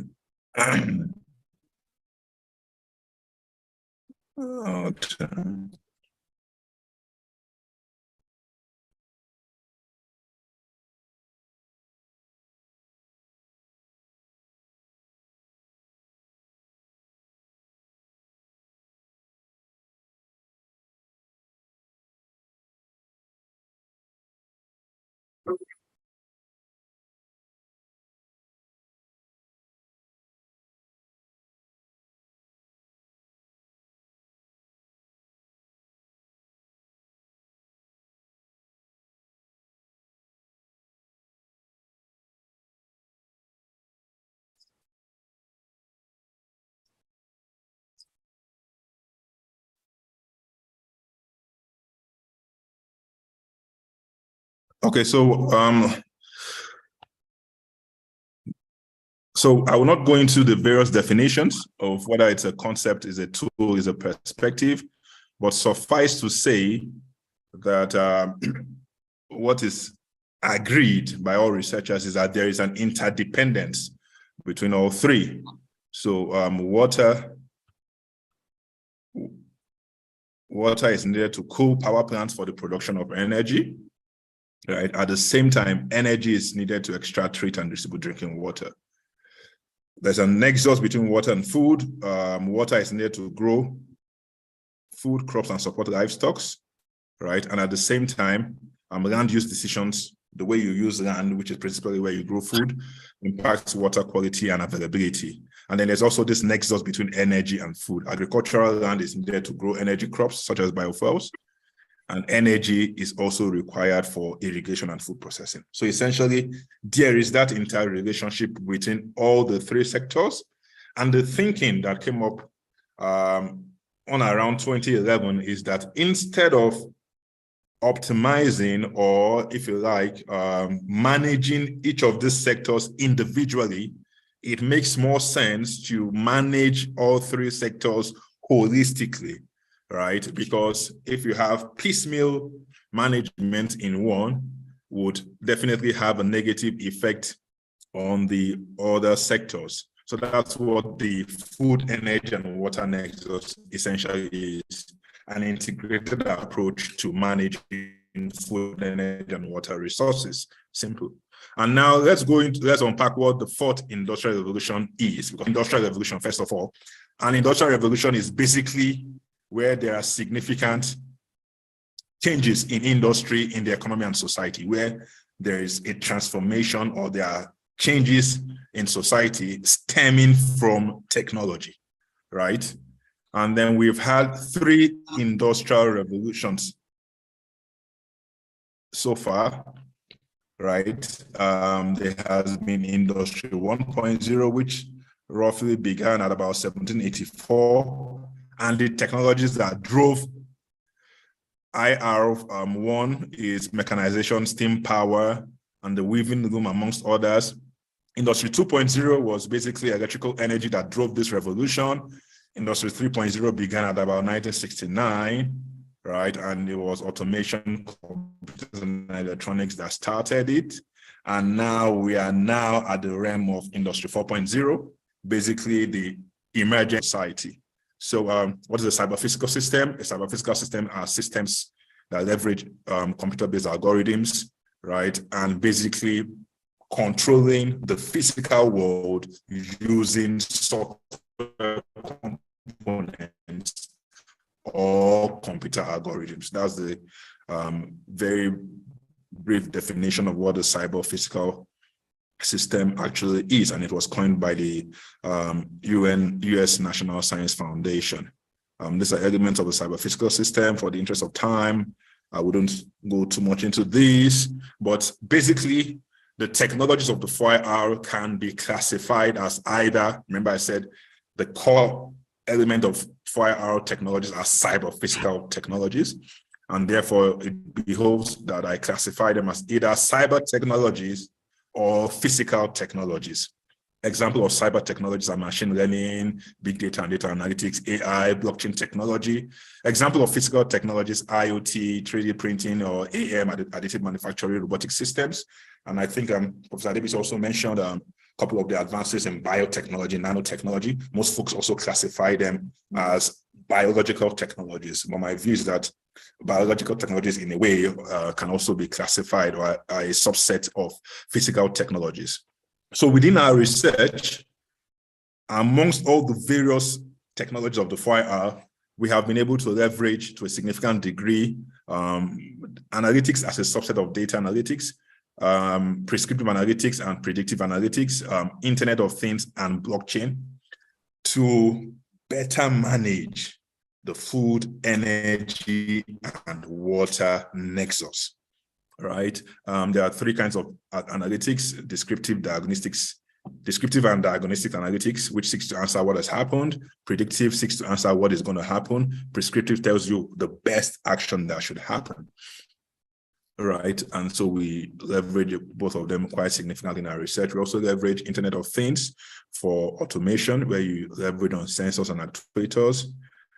And then you also use IoT for monitoring and control. And then there's also blockchain technology, leveraging public blockchains or private blockchains for effective management of food, energy, and water resources. Okay, within our work, this is the framework that we often deploy. At the root of our framework is mathematical optimization or prescriptive analytics. And essentially what optimization seeks to do is for you to obtain the optimal decisions based on data that you obtain either from your sensors, which is your Internet of Things system, or from secondary data. In some cases, you might need to predict this data, right? In any case, either it's predicted or either it's data from IoT or secondary data. You analyze all of that in your prescriptive analytics engine, and then you're able to now obtain your optimal decisions. And whilst that is going on, recently we began to deploy blockchain, whereby all of this data, right, is kept in a blockchain network. What is a blockchain? I would unpack that shortly.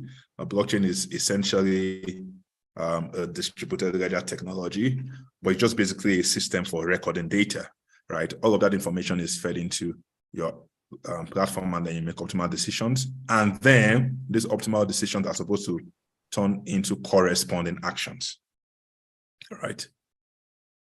So that's the framework we use. Examples of what we have used, this framework I talked about. We've used it in the food, energy, and water nexus space, where we have leveraged these 4R technologies that I detailed in the preceding slide for either wireless sensor networks, that's IoT, basically in a silo that you use to monitor, or you need to store grains, whereby you have a system that monitors the environmental factors, temperature, humidity, and the rest, such that you're able to properly preserve the grains. And that's just in the food system. In the water system, we've developed systems for water quality monitoring, where you're able to, in the water distribution network, monitor parameters, pH, oxidation reduction potential, turbidity, conductivity, and the rest.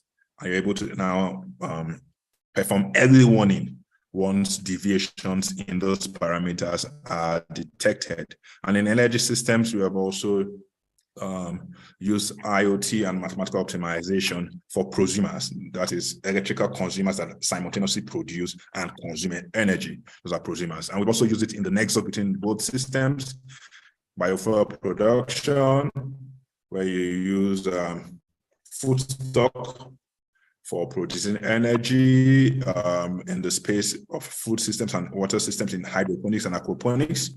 There's currently a patent that we have on this space. And then in the energy and water space, renewable energy power desalination. There are others. It's for an IoT solar powered irrigation system across a large landmass. So these are examples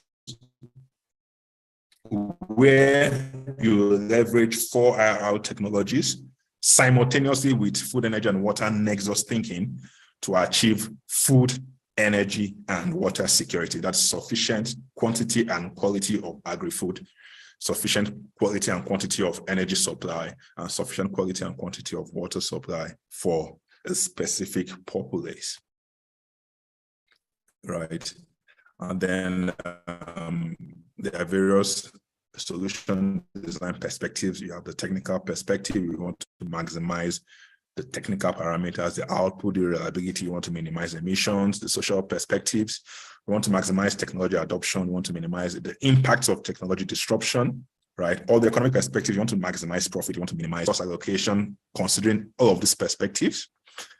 Some of these technologies exist, and that's the point I want to make. These technologies exist from a technical perspective, but there are a lot of reasons why in the African context, all of these technologies have not been able to diffuse and bring the needed security in resources. And that's because very often we do not consider the social perspectives, we do not consider the economic perspectives.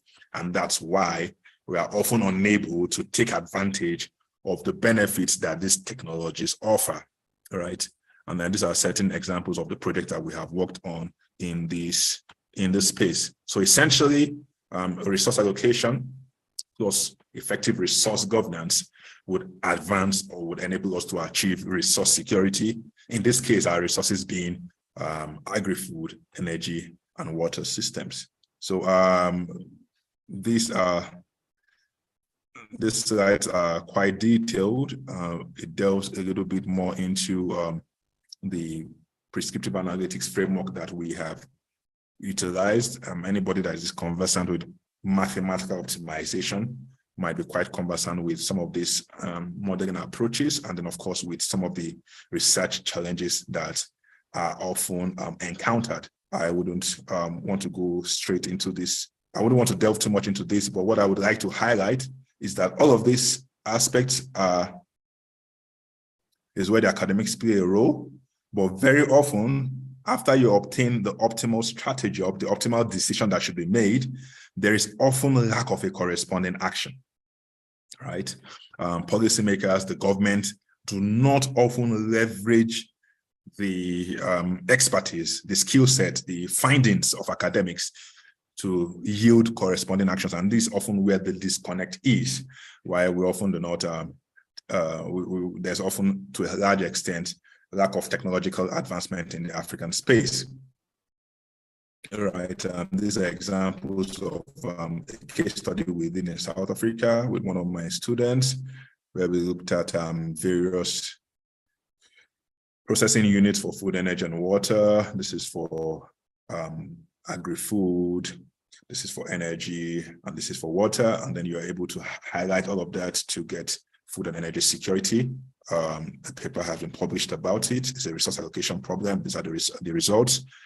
Also, we've used this approach for renewable energy power desalination, right? Basically, the main challenge of seawater desalination is the energy requirements, right? And brine management, right? With reverse osmosis desalination, you often have a huge concentrate, a huge brine concentrate. So in this work, which was done in Southern Africa, we basically leveraged renewable energy power desalination, right? PV, and then of course the grid to power the reverse osmosis process. And then we also did some further electrodialysis and crystallization to get more fresh water from the process.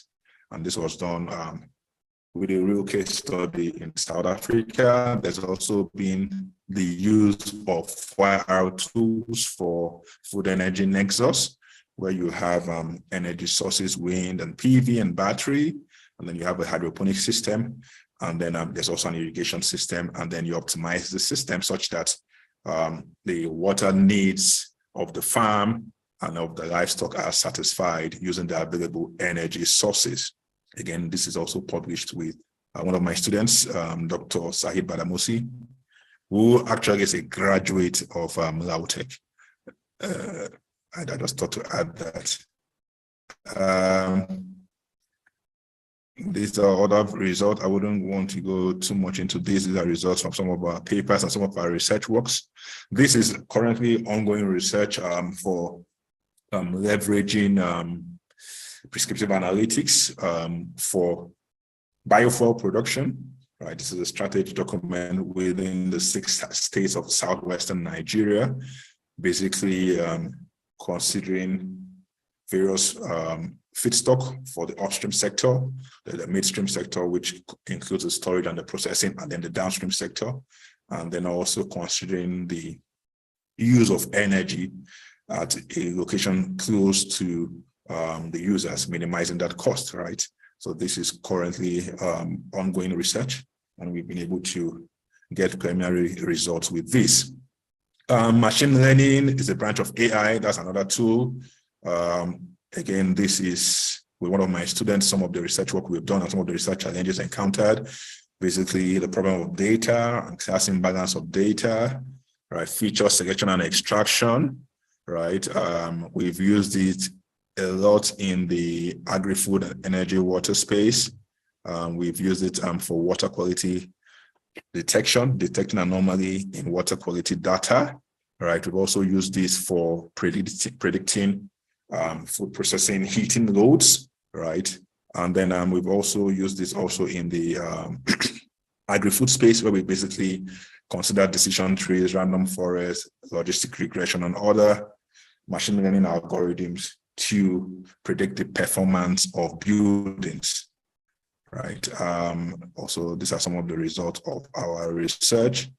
We've also used Internet of Things, research challenges encountered, where how do you optimally place the sensors that you cover the area that you want to cover at minimum cost with minimum energy, right?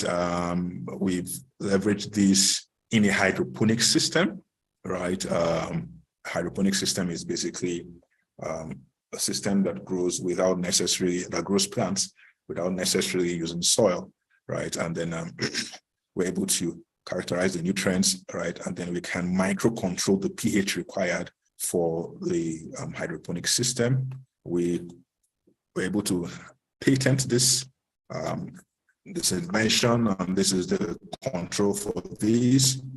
And then the provisional patent has been granted, and then we're on to the full patent, right, where you're able to remotely control that hydroponic invention. We also use blockchain technology, like I mentioned. A current application that we are designing, and is actually one of the core components in the research chair that we just won recently for blockchain technology, is on how you leverage blockchain technology for food safety, such that you're able to now track the details of livestock, the age, the breed, the gender. You track its feeding, its feed over time. You track its vaccination history. Then you also get operational parameters when it's butchered, and then of course other environmental parameters like temperature, hygiene, and the rest when it's being processed, and then such that you have a QR code on the final package, so that you can scan all of this information and you can get all of this historical data as the livestock was being processed, right? This is just, there's a web app, there's a mobile app for this application. And then this is the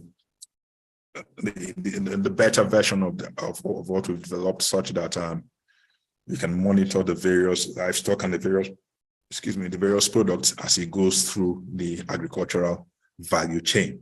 So those are just some of a very, very high level and very, very rushed description of some of the things we are doing using fire-out technologies in advancing food, energy, and water security. But what I would touch on, because I know I'm speaking to academics, very briefly, is how we can leverage or how we can revamp the way we teach or we train the new generation of engineers. And I titled this Sustainable Education for Engineers. Basically, it's an approach, right, that seeks to revamp the way engineers are being trained in light of the drive towards sustainability, and also taking cognizance of the various 4R technologies, right? So what it seeks to do is seek to impart accurate technical knowledge and concepts, and more importantly, because of the fast changing nature of technology, you want to give you, or the idea is that engineers should have an aptitude for lifelong learning and development.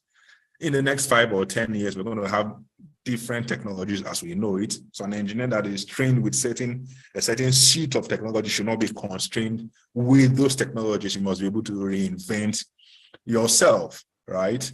And then also engineers should have innovative competence, right? Right, that is defined by West and Far as the capacity to generate original and implementable solutions to problems. And then engineers should be able to leverage creativity and critical thinking, right? That is, engineering should not just be applied maths and science. Engineering should be creative problem solving. So we need to train engineers that are able to, solve problems as they occur, right? And then we can use 4R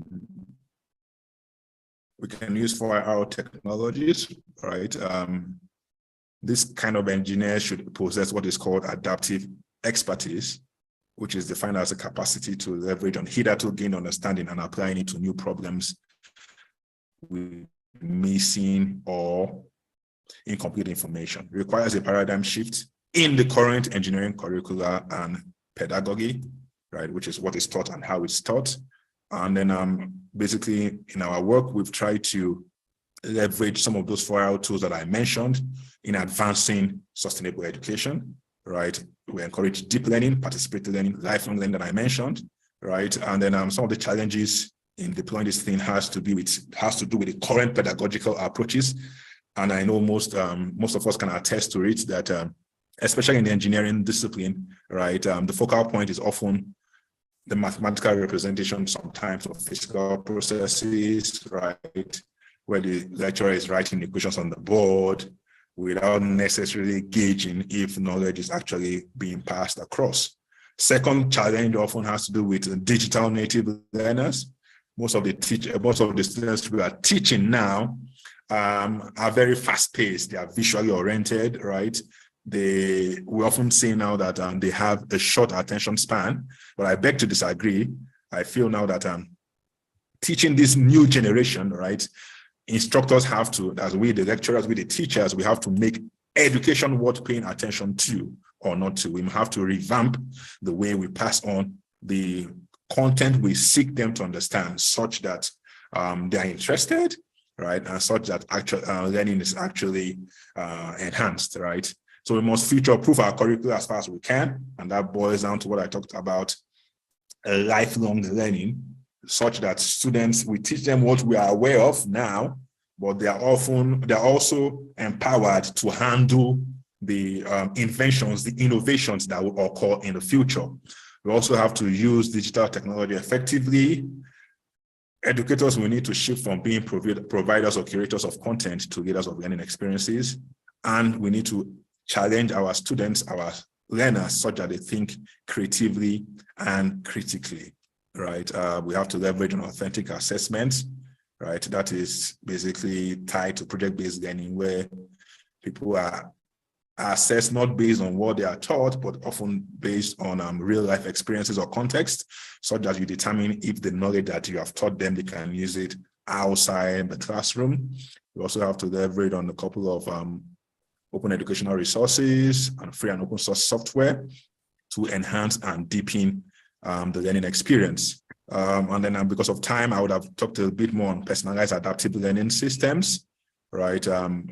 Which basically differ from conventional teaching environment, where the lecturer steps aside and the student takes the lead in enacting his 2 minutes more, learning experience. Professor Nandi.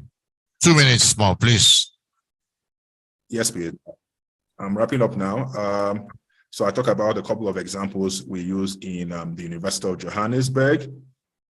Also the use of immersive technologies to advance education, right? Serious games, digital assistants, right? But because of time, some of these innovations have been recorded in some of the books we have published recently, right? Engineering Education Through Social Innovation captures a couple of that. A couple of some of the research outputs we have also done have captured some of these concepts quite clearly. No time to delve into that in more detail, but you're welcome to peruse them. And then in conclusion, we need to integrate Industry 4.0 technologies into the food, energy, and water nexus as a critical management measure. There is need to explore other facets apart from technical perspectives. The social and the economic perspective is key, and there needs to be collaboration between the whole academia, industry, and environment. For engineers, how do we ensure now that they're able to cope with the challenges in the future, which we are not aware of now? We must future-proof our curricula as far as we can, and then we have to shift from being providers of content to leaders of learning experiences, so that our students can think creatively and critically. I invite you to also peruse our journal, where we publish on some of these concepts or these topics. Thank you very much, ladies and gentlemen. Yes, I think we can do better. Let's give a clapping for the presentation by Professor Nnamdi Nwulu from South Africa. We are sorry for the breaks and transmission while he was presenting. He presented a paper titled Sustainable Development and the Food, Energy, Water Nexus, the role of 4IR technologies. Professor Nnamdi Nwulu is a professor of electrical engineering and director of the Center for Cyber Physical Food energy and water systems. Do we have any questions for him? Okay. That is the second keynote presenter, Professor Nnamdi Onwulo. And if you look at our program book, you discover that this lecture is the last lecture that we're going to do before we split into groups. So we're about to go for lunch, and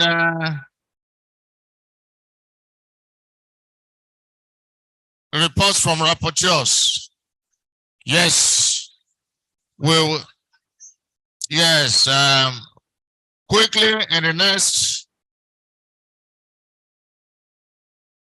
Now quickly in the next 8 minutes. In the next 8 minutes, we shall take reports from our rapporteurs on the lecture presented by Professor K. Adebi, and then on the lecture that we have just had from Professor Nnamdi Onwulo. So I think you can present it from the table.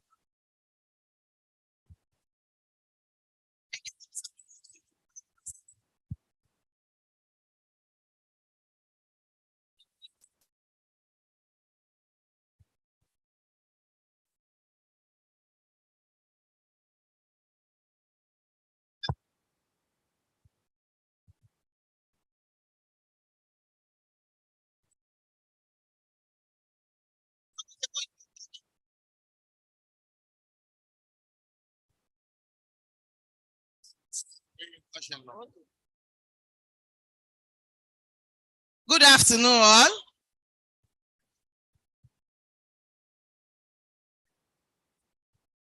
Standing on the existing already established protocol, I quickly want to run through the repertory aspect of the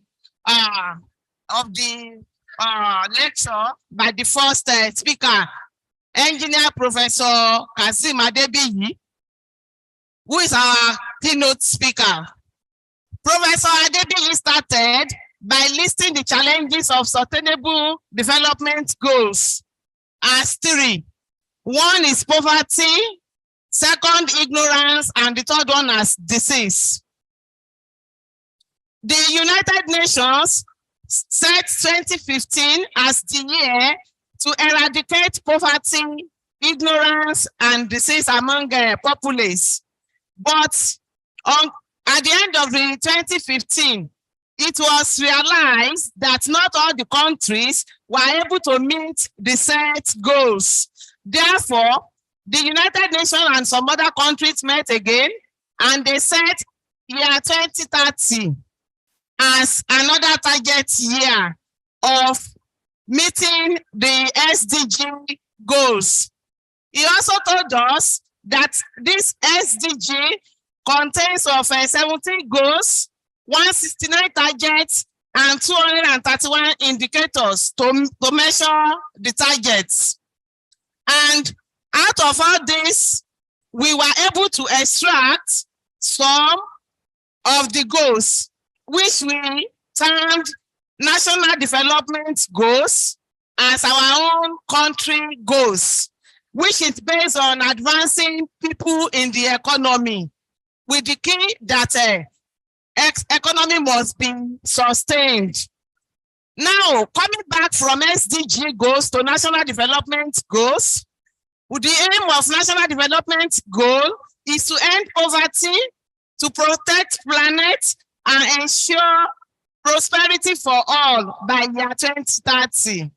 He now gave us some poster in terms of questions that he gave us 3 posters. Number 1, who will serve Nigeria, which we responded by, so that we Nigerians are the one that will save Nigeria. The second question is, what are the approaches to achieve the set goals? And the third one is there any consensus methodology to achieve the set goals. So the answer to all these questions is based on one thing, which is science, technology, and innovation. So he continued by saying that science, technology, and innovation will be the one to rescue. So this he now told us, he went further to tell us that the innovative approach must be, number one, mission-oriented. It must be mission-oriented in that it has 4 indicators. One, it has to be poor and inclusive in nature. It has to be targeted at the grassroots. Then the third one is social innovation. And number 4 indicator is that it has to be digitally enabled, open, and collaborative in nature. All these 4 indicators we act together to drive the economy and improve public service delivery. He went further to tell us how to achieve culture of innovations. Number 1, we must encourage innovation in non-obvious areas. That is, we must be able to apply technological innovation to solving local or peculiar or our environmental problem instead of practicing garbage in, garbage out kind of innovation, where he gave us an example of having the stereotype that 2 + 2 we always give us 4. Whereas in the practical sense of it, 2 + 2 will not always give us 4. The number 2 is that we have to encourage search for accidental innovation. That is, when people commit mistakes and errors in processes or in programming, then innovation can come out of that. The third one is we must encourage attitude of dissatisfaction, whereby people will be allowed to express their dissatisfaction at processes or things, and that when we encourage people to express dissatisfaction at things, then innovation can come out of this. Number 4 is we must strive to build a blame-free culture. When we practice blame-free culture, this will allow people to bring out their ideas and do things in a way that we make them know that even if they commit errors, they will not be judged. That is, this is the kind of growth that arises when people are allowed to commit mistakes in processes without being judged. So he then concluded by telling us that proper implementation of SDG will help in realizing the aims of United Nations. Number 2, collective effort of academia in research and innovation will go a long way for realization of SDG. And number 3, the goals may not materialize immediately, but we must not relent. We must continue to press on till the time when all these goals will be realizable. Thank you.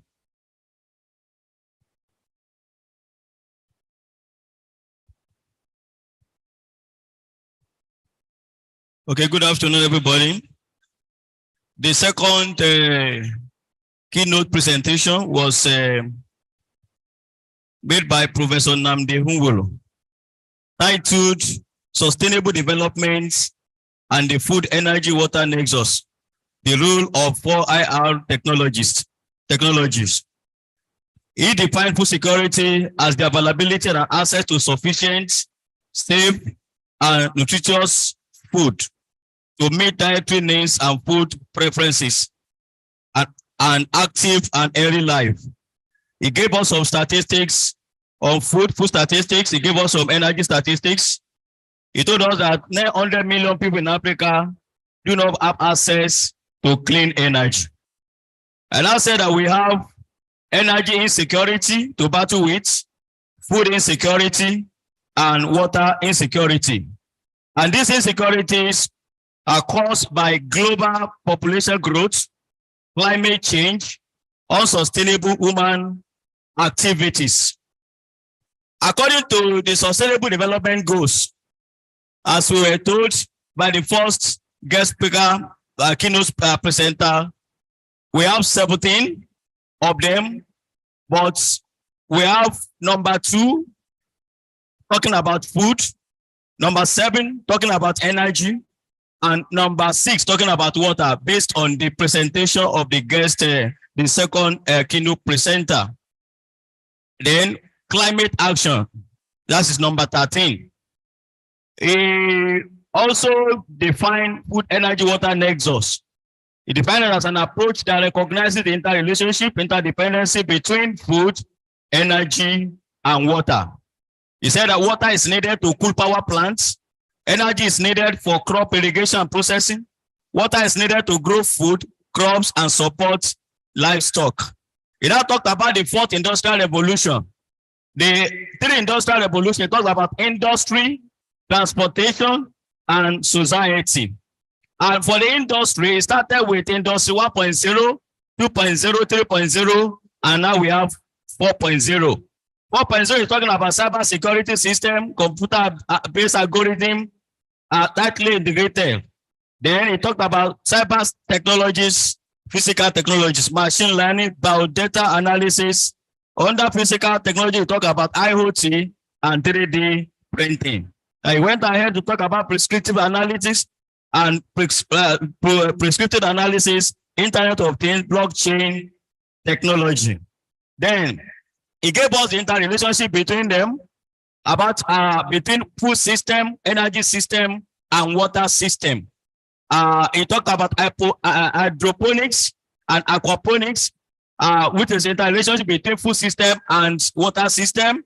And then he talked about desalination and IoT solar powered irrigation. Okay, he gave us some of the publications that they have produced that has to do with food energy nexus. One was published by Badamasi Ngulu 2020. Then he said we are free to visit some of their publications. He talked about blockchain as well for food safety, where they worked on livestock. They were able to get information on age, gender, temperature, hygiene, feed, vaccines, and so on. And of course, he said that they developed a mobile application for this thing as well. They talked about sustainable education for engineers. That's an approach to training engineers that seek to impart accurate technical knowledge and concepts, aptitude for lifelong learning and development. And in the close, he told us that we must future-proof our curriculum, and our mode of learning must be improved. Thank you very much.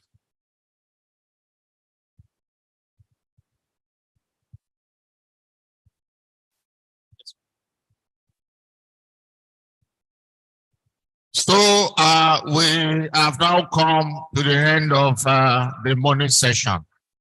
While I want to implore us to wait for the Deputy Dean of the faculty to come and tell us what next to do. Deputy Dean, we have come to the end of the first session, which is the morning session, and we are handing over the program back to you. Thank you very much. Yes, let me thank everybody who have been here since morning. That's been a very, very busy day.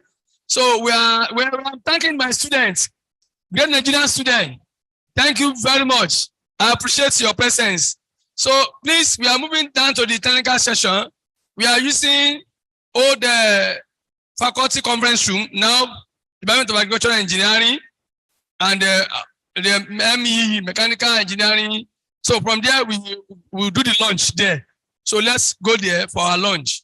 The participants, the students, thank you very much. We are very happy to see you here. the chairman and the rapporteurs, we thank you very much. We appreciate you. So,